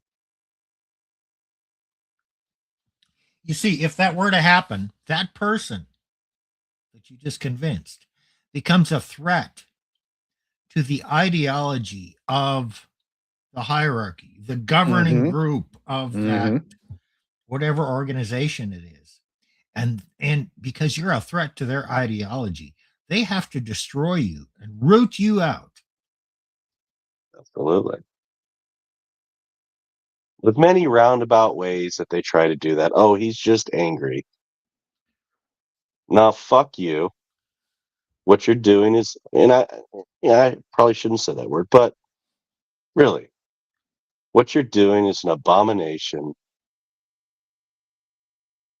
And I guarantee you, the hells of fire that express God's eternal condemnation will be much worse than the few words I speak. Well, and this is so. This is all true, and there's another truth here too that people really don't want to think about. Okay, so you convinced one person. That person is going to have this done to them. Okay, and now you have to convince another person, and that person is going to. Well, no, of the backfired on them, guys. What happened to me? I went public. Well, right. So but what is the Nick? You're not a normie. You just need to accept that idea into your heart. What most people will do when they see a man cut down for believing something is go, "I will not believe that thing. Or if I do, I will not speak of it." Right? Yes, I'll just keep my head down. Just keep my head down. Not going to talk about that. I'll privately believe it, but yeah. How many pastors are to me? How many this is a theoretical. There is no answer to this because no pastor would ever answer this question. But I do wonder how many pastors are there out there who actually do agree with us about female sin, but have watched other men get cut down for talking about it and go, nope, can't talk about that. And they just don't talk about it. Nick, I know they're cowards and morally bankrupt, and you're not a normie. What's insidious, though, is not only that, it's actually a fundamental, like, theological tenet of anthropology, you call it, under that doctrine. And what happens is they don't talk about it. They don't examine candidates based on these views. And the bureaucratic system will actively shun men that hold these views, and they have to conform to even to get a position with the right people towing the line to even be a pastor in these so-called conservative Bible-believing churches. It's insidious. The exact same thing happens to Catholic priests or seminarians. They have to go through run the same gauntlet and evaluation process. And a lot of them are really kind of thrown out of seminary or refused through whatever means. The more traditional, conservative minded people, they They're just not with the program. We don't want them. It's no different. Okay, so we've just said that debates don't change minds, experiences do. And then we said, God, my neighbors decided to start doing something loud. Sorry guys, if you can hear that through the microphone. We can't. Okay, good. It's actually getting hard to hear you with how loud it is over here sometimes. Anyway, so I've made my case that propaganda is dead because of demoralization and ideology. People are just they're no longer paying attention to propaganda. And now and I said, and debate is dead because when people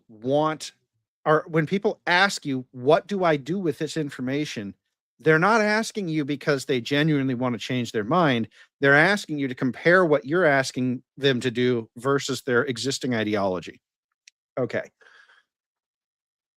And now we have this case of, let's say you do convince a man that you are correct, which is possible.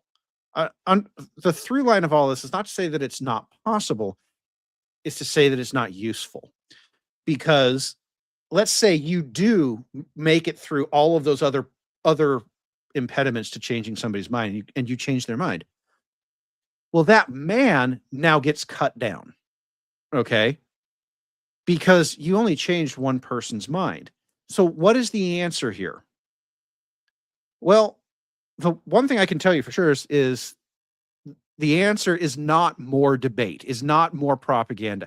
If you think that more debate and more propaganda is going to get us out of a situation that was caused by too much propaganda and debate, I'm going to be questioning your intelligence, because it makes no sense. The actual answer, and I think this is starting to become more widely known, is you don't bother trying to convince those people. You build parallel institutions next to them, and you put your ideas up against theirs. So that could be, well, and interestingly enough, the church history actually has examples of this being done. Without the Protestant church, the Catholic Church would not have reformed, would not have improved itself. And the modern Catholic Church, I think, is probably more doctrinally sound than it was when Luther was nailing the theses to the door.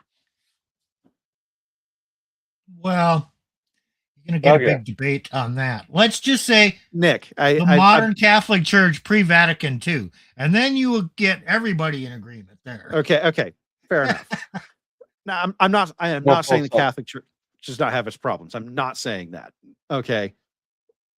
What I'm saying is that the Catholic Church is better for the rise of the Protestant Church than it would be without it. Well, Counter-Reformation, it was better off with the Counter-Reformation. Yes. And even though, I'm a diehard Protestant, right?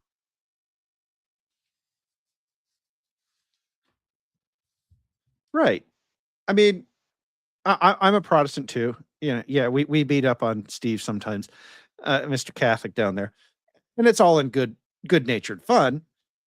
But there's an aspect here where you look at how far the Protestant church has fallen, and you kind of go, okay, well, what is more interesting?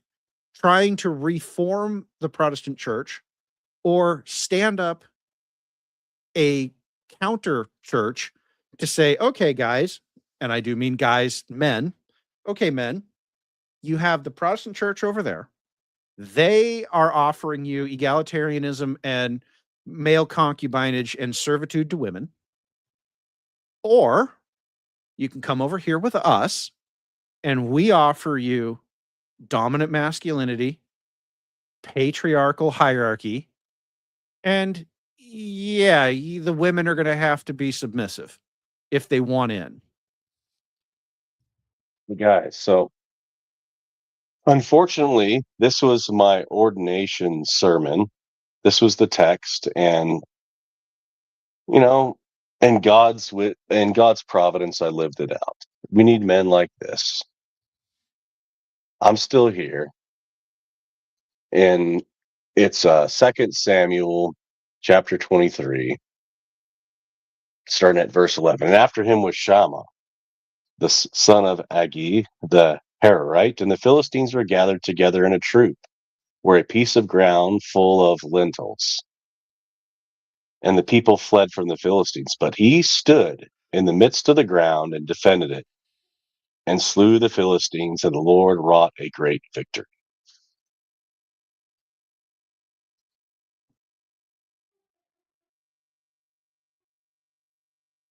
Which means is, you could take that to mean is you must stand your ground. You must stand firm, despite the circumstances around you. You must stand firm. You could apply this to the truth. No matter where the church goes, remember Israel fled, right? That man stood, and God wrought a great victory. We need more men like that. You know, and Nick won't like to hear this, but I have come to the conclusion, talking to, we've been doing this show for 2 years now. Almost exactly 2 years, actually. I think it was April 24th was our first one. April 24th, 2024. That the modern Protestant church, as it is currently formed, is going to go away. This this is the capital It's C church. inevitable. Yeah, this is the capital C church, the institution of the church. I honestly think that this is also going to happen in some respects to the Catholic Church as well, for similar reasons.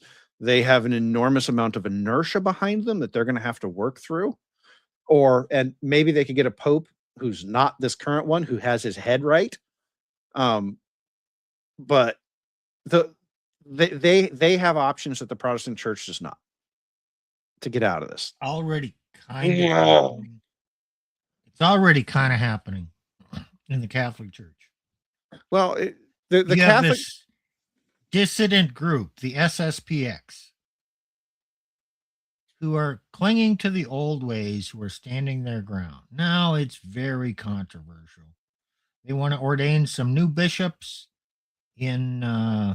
on July 1st. Last ones they ordained. That's been controversial for a while. Yeah. Okay, so they're standing their ground. Our previous Pope, Pope Francis, our current Pope, Pope Leo, are kind of against the traditional stuff. And they're doing progressive things, and there's a lot of controversy. So if you're right, okay, and we in a lot of those churches, same thing the Protestant churches, aging congregations. People have done demographics and say, a bunch of these churches in 10, 20 years are just going to be gone, because all their members are just dying and no new people are coming in. It's just going to die. It's going to be gone. Same thing Protestant, same thing in a lot of Catholic churches. So I've identified one possible faction of Catholics that will continue, and you have others doing the Latin Mass that are they're growing big time. The average church is not, and I think you're going to see the same thing in the Protestant world. Yep, I think so. And we're already unplugging. Unplugging. The APARC is dead. The faithful men have been ostracized, like me. We've left. And other guys are just trying to survive, keep their heads down, and they're also looking for an exit. And if Andrew Dugan were in the chat, he would be posting his chart that he posted on Twitter of the ages of the church, of the various church denominations in the Protestant space, and it's going to be a bloodbath, and it's going to be 10 years before these churches are basically done as institutions. Good riddance. Well, here's the thing. I feel almost sorry to say that, but honestly, with your abominations, good riddance, and let's do something better. Well, okay, but here's the thing I think that happens, and why people are so desperate to propagandize against it. Because when those institutions die, they think that the church dies with them. And to me, that speaks to a profound shallowness of faith. Okay? Because there is a friend of mine, not public, actually some of my philosophy stuff comes from him. He says the little C church will live on inside all of us. The big C church may come and go. It's an institution, and humans pretty routinely raise institutions up and then destroy them when they become counter to their purpose. By the way, that's in the Westminster Confession of Faith too. Oh, I just okay. It just talks so about that, right? Yeah. So this idea that if the church itself, if the institution of the church dies, the Christian faith dies, that is propaganda. Okay, that is an attempt to convince you that the only way to save Christianity is to save the church. No, there is no institution on this earth that is more important than the faith itself.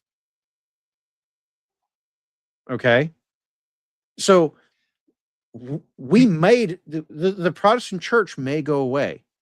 It will be replaced by something else. Do not worry your heads about that. There are men like Nick who will replace it. Or maybe it'll survive. Let's look at the Protestant Reformation. Catholic Church was fairly corrupt before Luther. Now, I don't agree with the reasons he left or that theology, but after the Protestants left, there was a reform within the church. Would that have happened? Reformation. Yep. Yeah. Would that have happened without the external factor? We don't know. Probably not. I'm going to say no. And because we look throughout history, when the Hebrews got too far out of whack, some external thing came and beat the crap out of them, enslaved them. They got reformed. Babylonian and they captivity. came back. Okay. Babylonian captivity. Yeah. So the people inside the church who see these problems, is the reform going to come from within the church to avoid these problems? It doesn't seem so. It can't. It has to be an external force to cause it to happen. Now, hey, Steve, we have a problem. You see what you just did there? I want to point this out for our audience because I want to see what I did to Steve. I want you guys to see what I did to Steve. Remember early on when I said that you cannot change the ideology of an individual person? Only an external force can? Well, Steve just took that idea and applied it to an entire group of people. Why? Because the church is just people. If it won't work on one person, it will not work on the whole group of people. Okay? Yeah. Okay, now, go ahead. Okay. Well, I was just going to say the people inside the church are there because they agree with what the church is doing. Okay? They like it. They are not going to change it. The only thing that can change it is somebody from the outside coming in, kicking your teeth in, and then you go, wow, that really sucked. Maybe I should rethink something. That was the Hebrews getting body slammed over and over and over again throughout Judges and Kings and Samuel, right? This is written into our history that this is how things will be done. And sometimes you set up a brand new institution for the express purpose of exposing the corruption of the existing one. And And I think that's what's going to happen again. Well, there's one institution that is not going to be wiped away. The institution of women. So we can preach to Sounds good. women. We can bring them the truth of, you really can't focus on education and your career and then all having fun in your 20s. And maybe being promiscuous, not being serious. You really need to just find that man, marry young, and don't sleep around. Okay, we can tell them that. It's not going to do any good. There's a certain bad regime in Germany that made that connection. And it kind of got squashed. For good reasons or bad reasons, whatever. Okay. But hey, they can still make those observations and say this is not good for society and the flourishing of a nation. There are those in the tradcon circles, trad wife thingy. And that's kind of an ideology. We can just educate the women to behave differently, and we can avoid the collapse in the birth rate. And by educating women and just telling them what to, why they should do this, we can change the bad outcome. How successful has Elena been? Elena has had 0.000% success trying this, by the way, guys. And she's a woman. They're supposed to listen to her more than us men, right? No, there's two ways to change this. An external factor that just makes it miserable, or force. You don't have to experience a hardship. We're just going to force you to do things this way. You can change it that way. You can. I don't think we're able to do that right now. I think it's going to be the suffering. Well, Steve. Oh, you mean Isaiah 3 turns into Isaiah 4? Man. that Isaiah 3:4 thing just keeps coming up. Oh, man. Here's the thing. The actual solution will involve some of both. Will there be suffering? Yes. There will also be force imposed on people, because what happens is, as the suffering increases and the demand for a solution to the suffering increases, the tolerance for force also increases. And I think that's what's going to happen here. Yeah. There will be force used on our society to achieve an outcome, but it will not be the force of propaganda. You see, and we talked about this before. It was World War II that really solidified how to do propaganda. But we're on the other side of that entire complex, to the point where people have literally been born into a propaganda regime. They know all the things that the propaganda is going to say. They know all the tricks in the book, not because they can name them, but because they can feel them being applied to them. And when you get a population like that, it's the boy who cried wolf. It just stops working. And when it stops working, you don't have a choice, because propaganda is sort of it's the soft side of force, right? It's you would much rather people come willingly to you than to put a proverbial gun to their head and say, you're going to do this. But the problem is that we've spent so much time on the convincing side that no one's interested in being convinced anymore. And that's why debate is dead. No one's interested in being convinced anymore. Now we are going to have to put force of whatever kind is necessary to achieve these outcomes. And the left left has already figured that out. Correct. The left has already figured this out. The right needs to get with the program and stop trying to convince the left that the left is wrong. They cannot be convinced. You cannot debate a leftist into becoming a rightist. They have to discover that they are wrong through pain. Carlin Borisenko is a famous example of that being done. If you want to look up her story, and there was another one, the chick who tried to live as a man for a month and eventually committed self-deletion.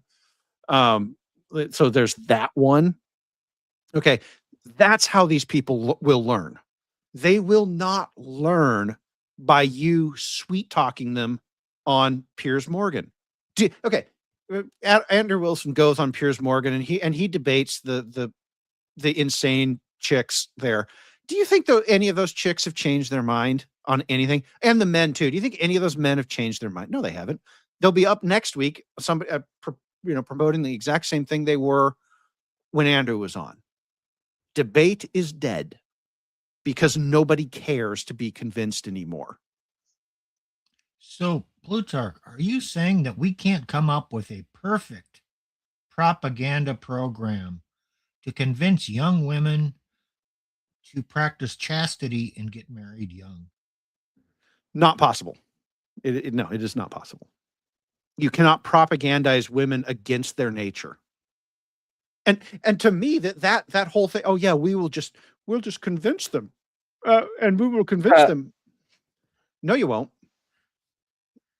It took us thousands of years to come up with ways to restrain female nature.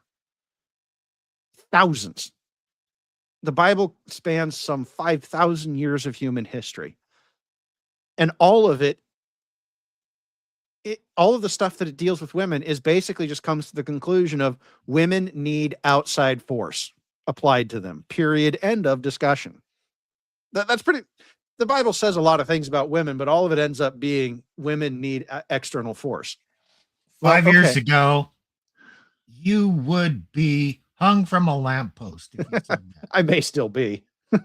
Now, a lot of men, especially the millennials and Zoomers, will say, "Yeah, don't care."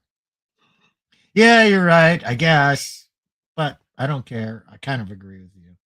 Can't find a good one. Right. Yeah, right. Can't find one that I'm willing to commit to. And I can't find one that I trust for a long-term commitment. Mm-hmm. Even if I happen to find that good one, I see what happens to all these other men who thought they did the same thing. I think I'm not going to do that. Right. That guy stuck his hand into a wood chipper and lost his hand. Maybe I shouldn't stick my hand in the wood chipper. And there's lots of men who will. And you have all three of us who've told our stories of how we did. Right, exactly. One of us stuck his hand in the wood chipper twice. Hey, Steve, you still have all 10 fingers. What's up with that? So because, when I got fleeced twice, my wallet shrunk. So then I had to shift because I wasn't sitting lopsided. And my hand just pulled back. My wallet took a beating, though. Yes, yeah. Thankfully, my wallet didn't take a huge beating. It did take enough of a beating to be a lesson, but it didn't take a huge one because I didn't have any kids. So, I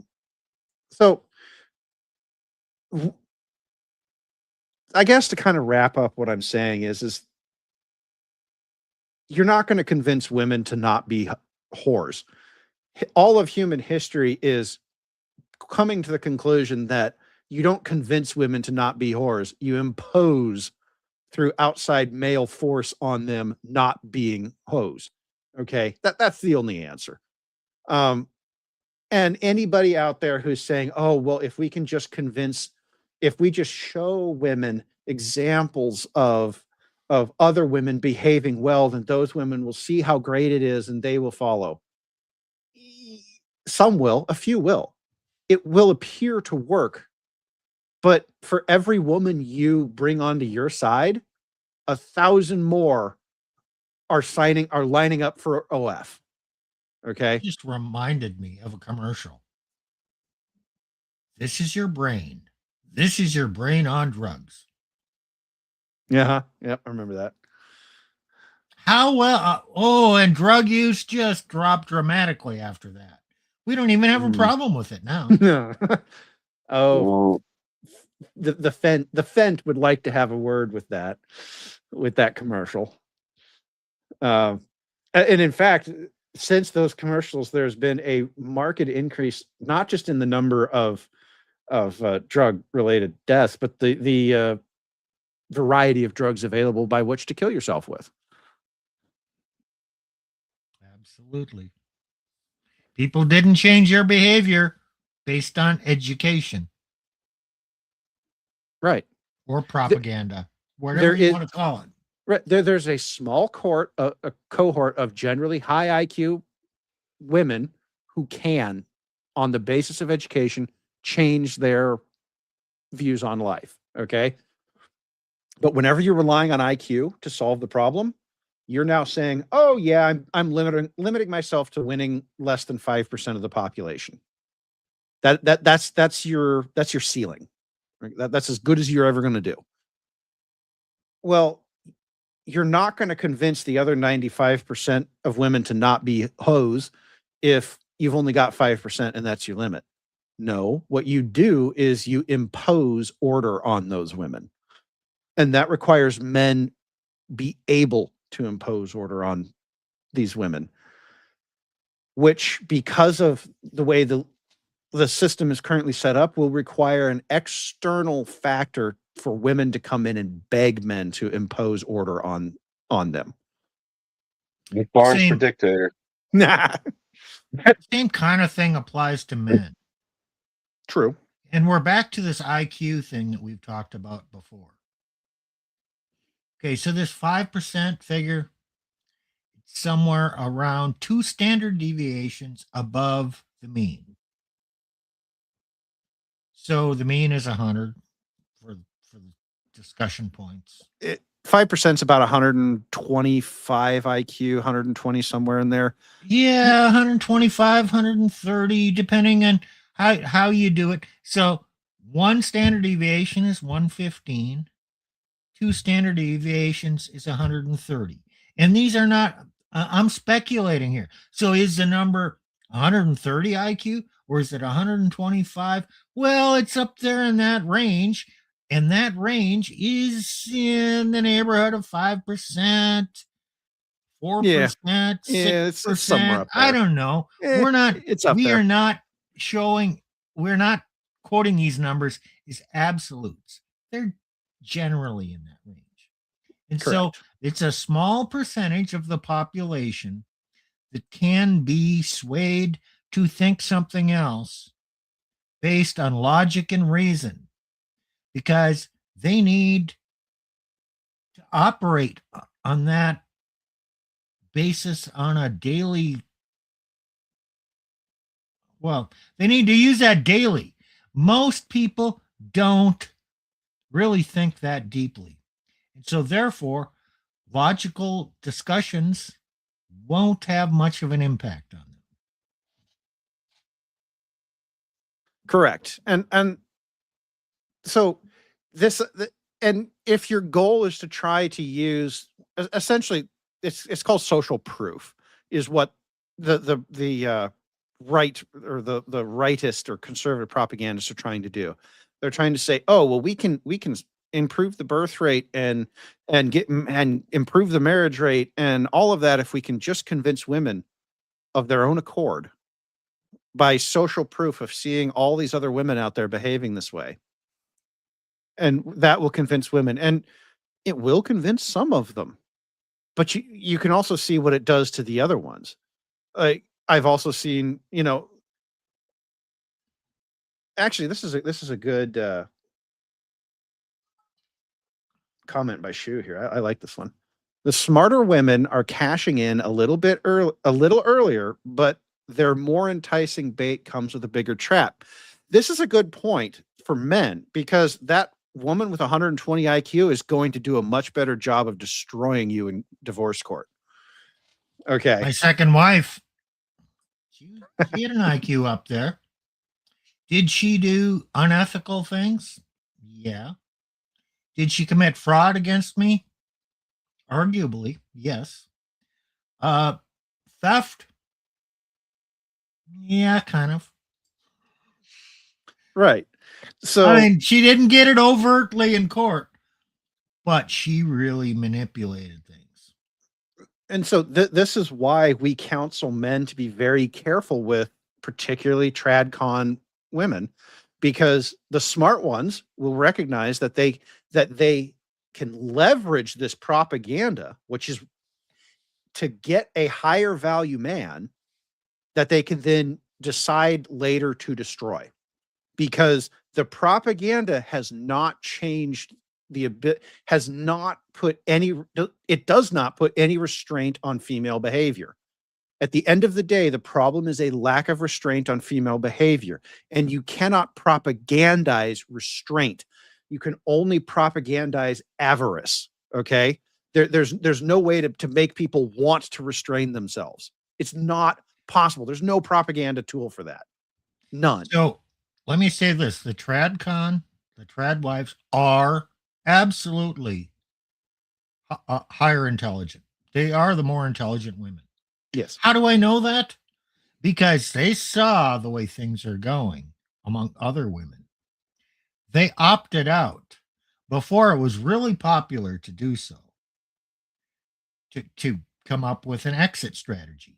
Well, then once they get the exit strategy, obviously they congregate with other women who are also doing that exit strategy. So they form their own club there. So they're still social creatures, but they're smart enough to differentiate themselves because it's not logic. Well, maybe a bit logic of seeing where these other women are going. Oh, I got to do something different. I got to save myself from what's happening to them. Right. And so,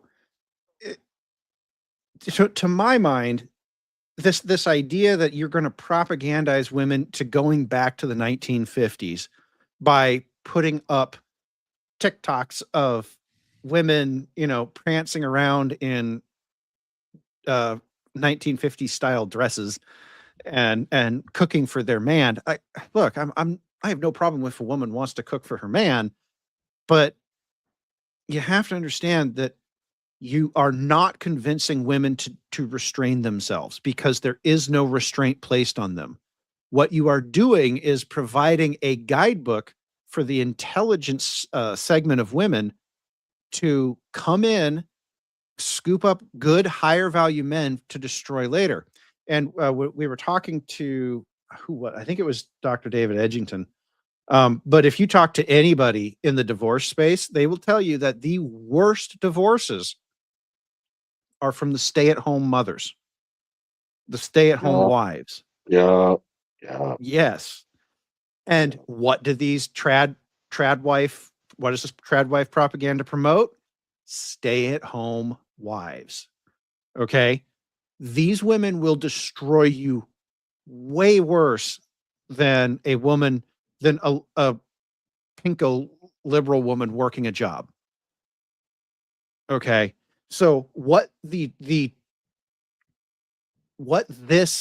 version of propaganda has done, it has not convinced men at all. The data shows that crystal clear. The CDC data on burrs and the marriage data that I don't know if it's been published yet, but for 2025, marriage is failing, birth rates are failing. The propaganda has not convinced men to marry these women, but it has convinced women that there is a different path towards achieving the result they want, because they can still choose, regardless of the propaganda. The propaganda for women is a particularly fickle thing, because none of the laws that enable women to behave badly when they're purple-haired pinko commies have been removed, and so they can put on the clothes of a trad wife. They can oh, I feel so great about cooking, but that woman still knows that she holds all the power in the back of her head.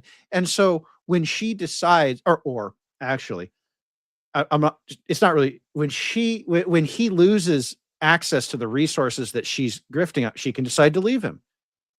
When she decides that she needs to enter her It's on the Rollo chart. It was the alpha reinterest phase, right? She decides, oh, she's going to be interested. She can leave him because the law says she can. And you can't propagandize women out of doing that.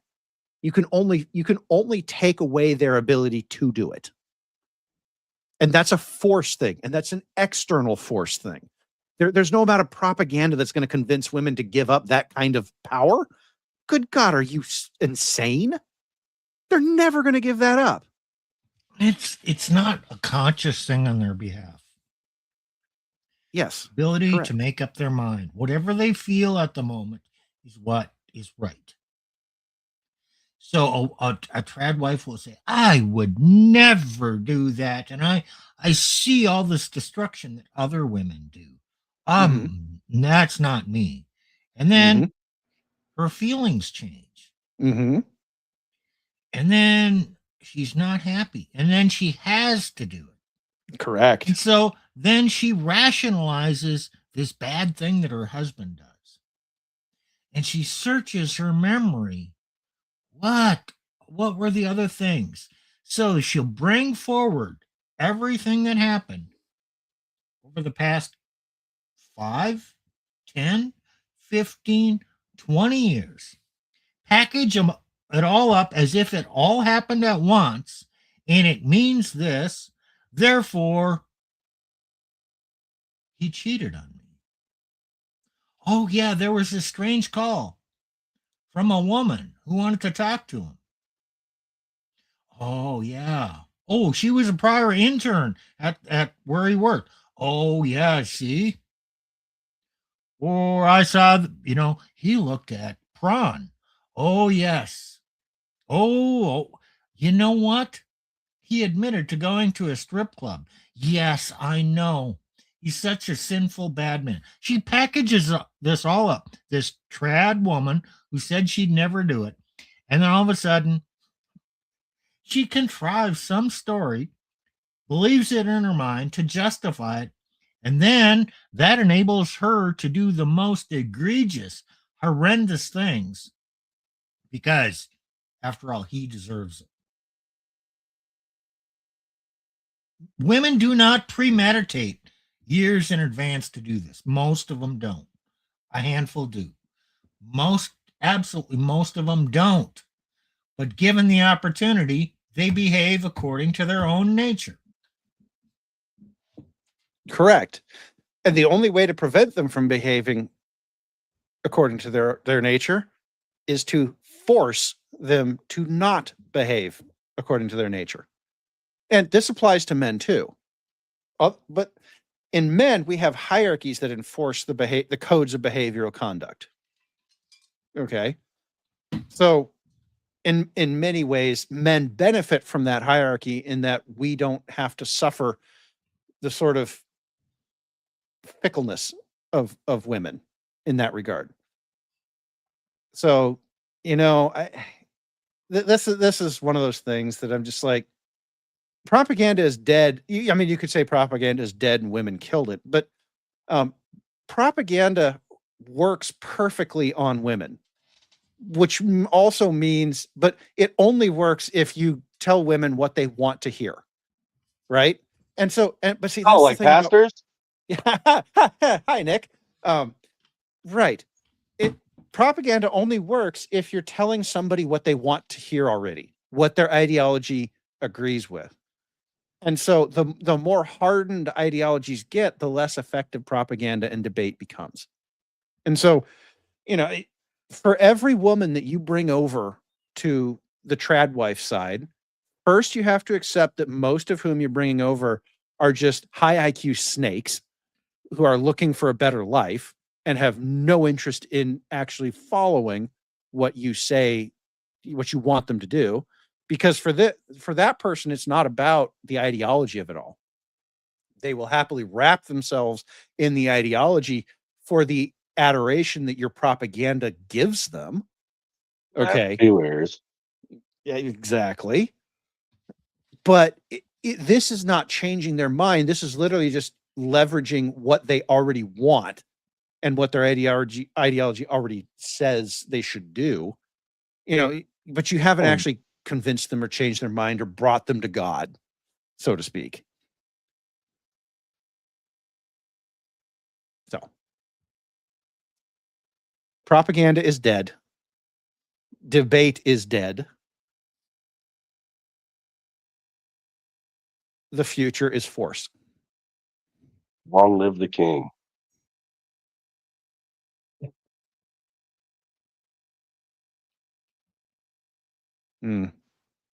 Indeed. So, Damn. This was about propaganda, and we end up talking about women. Who'd have thought? well, women and propaganda go Surprise. together quite a bit. Well, because there is this belief that you can propagandize women into behaving of their own accord. Honestly, grow up. if you think you can propagandize somebody to doing something they don't want to do. This is why the church won't reform from within. Correct. Because the pastors believe they can teach people the Bible, tell them how to behave morally, and convince people that way. So we don't need to use force. Well, you do, but you're not. You don't believe you have to use force, and that's part of your ideology that we will not use force on people. We agree. We think everyone has free will, and we can just convince them. Okay. Well, when they're not convinced, when they're not convinced, what should you have been doing for about 100 years and have not been doing is kick them out. Well, okay, Nick, you bring that up. What have the communists always done when people don't conform to communism? Gulag. Or worse. Yeah. Lubyanka. Or worse. Just straight up shooting them. Yep. So the only way that propaganda is not a convincing mechanism, it's a sorting mechanism. Do you believe the propaganda or not? And that is certainly how the left uses it right now. Let me tell you what. So this idea that you're going to okay, we've been sorted. You have your left commies and your right. They're certainly not libertarians. You're managed capitalism on the right. That's about as far as I'll go with them. Okay. The sorting's been done. There's no more value in trying to sort anymore, unless you're trying to fracture the right.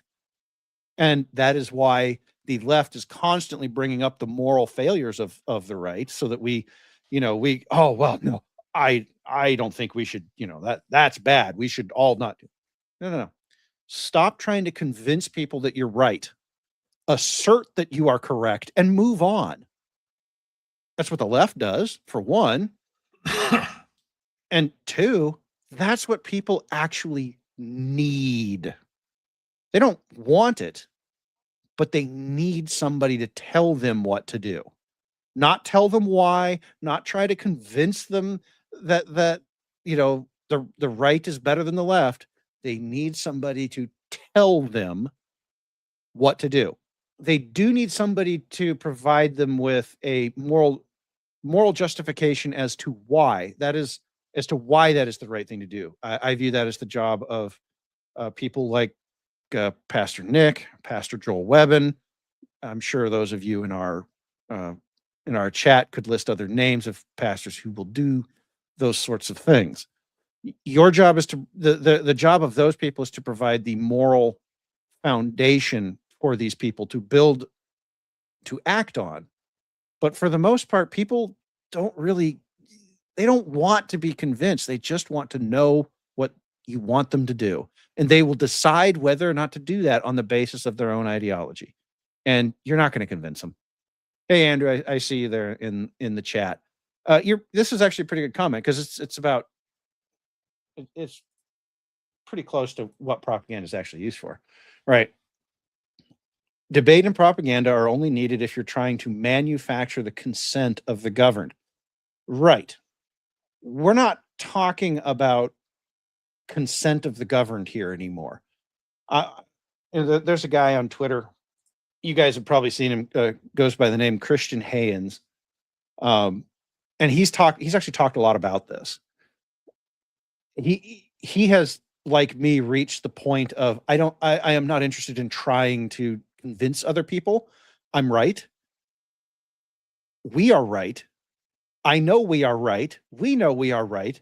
We need to stop trying to convince people, beg people to believe that we're right, and just start declaring that we are right and acting like we are right because we are right.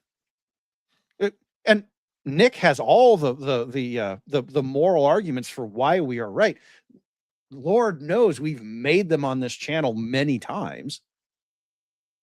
Stop acting like you're some pussy who needs the consent of the people trying to remove you from this life. You don't need I don't need to convince them. I don't need to convince a leftist. It is a pointless waste of time.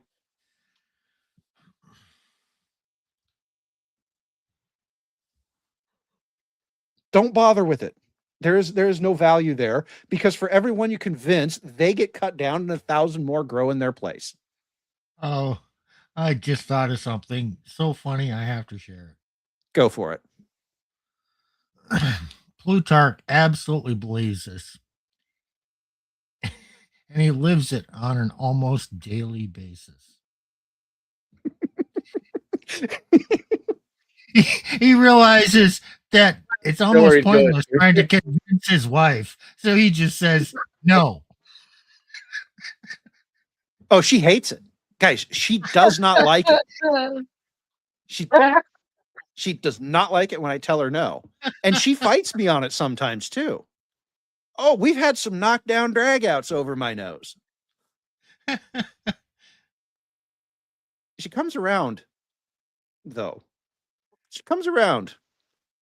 And except for the one instance that she loves to remind me of, that she will take to her grave, it's generally been to her benefit that I said no. Well, I was in a discussion with Elena on our group chat on text, trying to convince her of something yesterday. No, wasn't working. She wasn't having any part of that. I didn't win. I didn't convince her of anything. That's that. I was there for some of that, Steve. You still haven't won. I'm just saying. Yeah, and so that's what made me laugh and bring this up. Yeah, in those cases where I know I'm right. Absolutely. And it's kind of a theme of this show tonight. Propaganda doesn't work. No, you cannot convince people.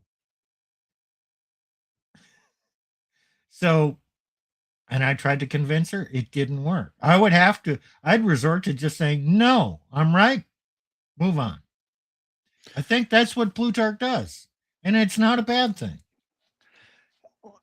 It is something that I really would like to see the red pill push on more, to see the Christians push on more, because we are entering an era where you won't have the luxury of time to debate. It's going to be, you're barely going to have the luxury of time to come up with an active response at all.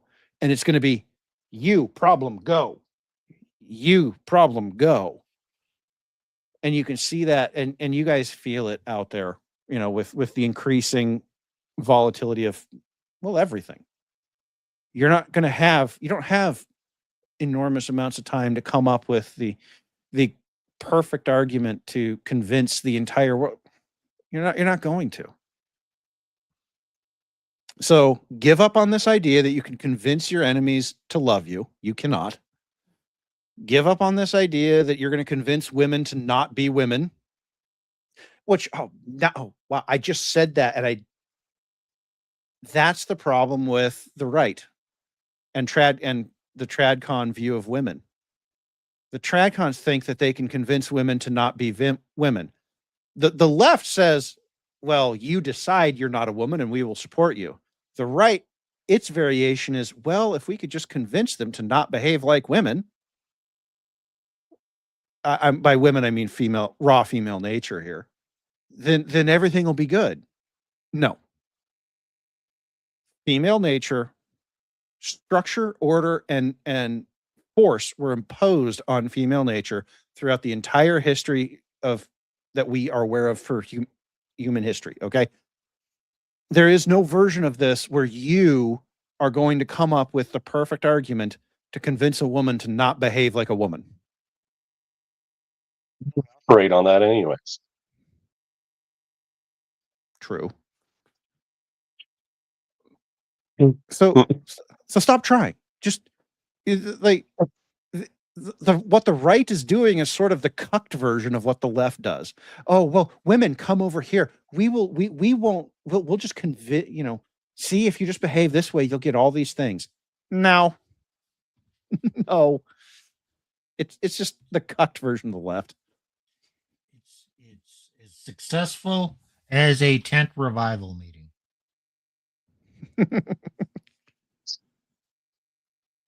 Or a Billy Graham crusade. Yes. No. Come down to the front, everybody. Give your life to Jesus. Okay. It's an emotional experience. Okay. You emotionally manipulated, propagandized. Let's just say propagandized. Emotional propaganda got someone to do that. Great. But does that decision stick? Did the church numbers swell? Do these events result in all those people staying saved or part of your church or whatever? Or do the majority of them drift away and go back to what they were doing? What do you think, Nick? Do not manipulate God. God is the one who converts and regenerates the soul. It's up to God. So, look, you can do all your special music and your altar calls, and you might get a few genuine out of that. But even with the Great Awakenings, they notice the same problem Steve is pointing out. They'll revert back. They'll have their emotionalism, might last for a month or a year, then reverts back. It's the same thing in trying to convert women to being self-disciplined or self-restrained or all that. Mm-hmm. It might work for a month or two or a while, and you might make a permanent change in 5% of them, but the majority of them, a year, 5 years, 7 years, 10 years later, probably not without an external restraining force. Yep. That was my idea, guys. That was good program. Took longer than I thought it would, but we did cover a lot of ground. Debate is dead because propaganda is dead, and propaganda is dead because it doesn't work on the current demographics. And it never works when you're trying to ask somebody to do something that they don't naturally want to do. Propaganda works when you're trying to sell soda, sugary drinks, because people want that.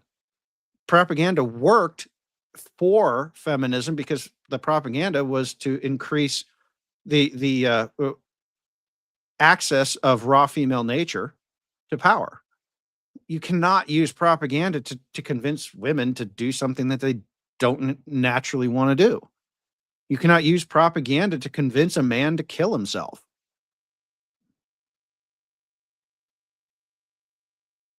Okay. There's other ways of convincing him to do that, but propaganda alone won't work. It's not enough. There needs to be in all cases, in order to get somebody to do something that they don't want to do, there needs to be an external threat, an external force. Without that, your propaganda is so much dust in the wind. There you go.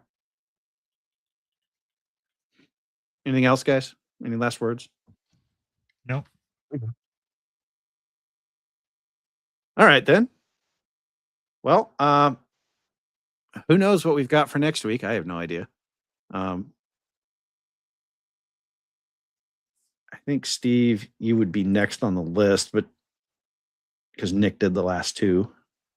Now, to be fair to Nick, he had a bit of pent up energy to spend over the past couple of weeks. Okay. If it's me, I'm going to have to start thinking about a topic. Oh, you'll come up with something. Oh, I know I do. But I have to actually engage my brain and say, okay, Steve, you got to come up with something. And then I do. So next week, we'll probably have a Steve-led topic. You can join us on Saturdays. This Saturday, Elena has no idea what the topic will be, but based on the amount of words that I've had to suffer through, there will be a topic. And we're not in this for the subscribers. We're not even in this for the likes. I mean, we appreciate them if you want to drop a like and give us a subscribe. But that's not what we're here. We are here to give you content to share and ideas to share with your fellow men. There's a lot of work that needs to be done in the future. There's a lot of pain that we will have to go through. And we need to start giving ourselves permission to stop trying to convince people that we're good people and just start doing and ordering the world and setting up parallel institutions, and stop talking, start doing. So this video, there's lots of good red pill in here. There's lots of good there's this hit all three of us. There's Bible verses in here. And there's an idea in here that because we like to talk about ideas but also how to action them.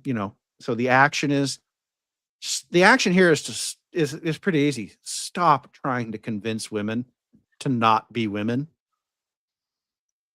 and start just doing man shit. So with that, we will see you all on Saturday or next week. Later, everyone. No.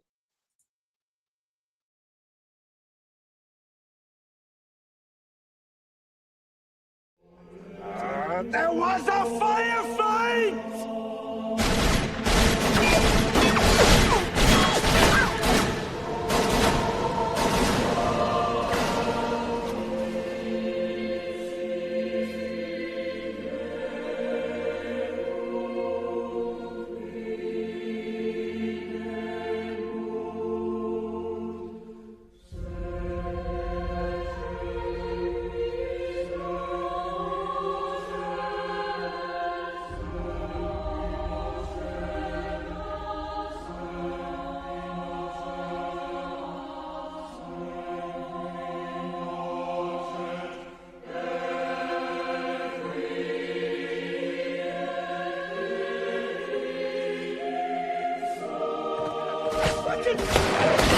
Son of a bitch!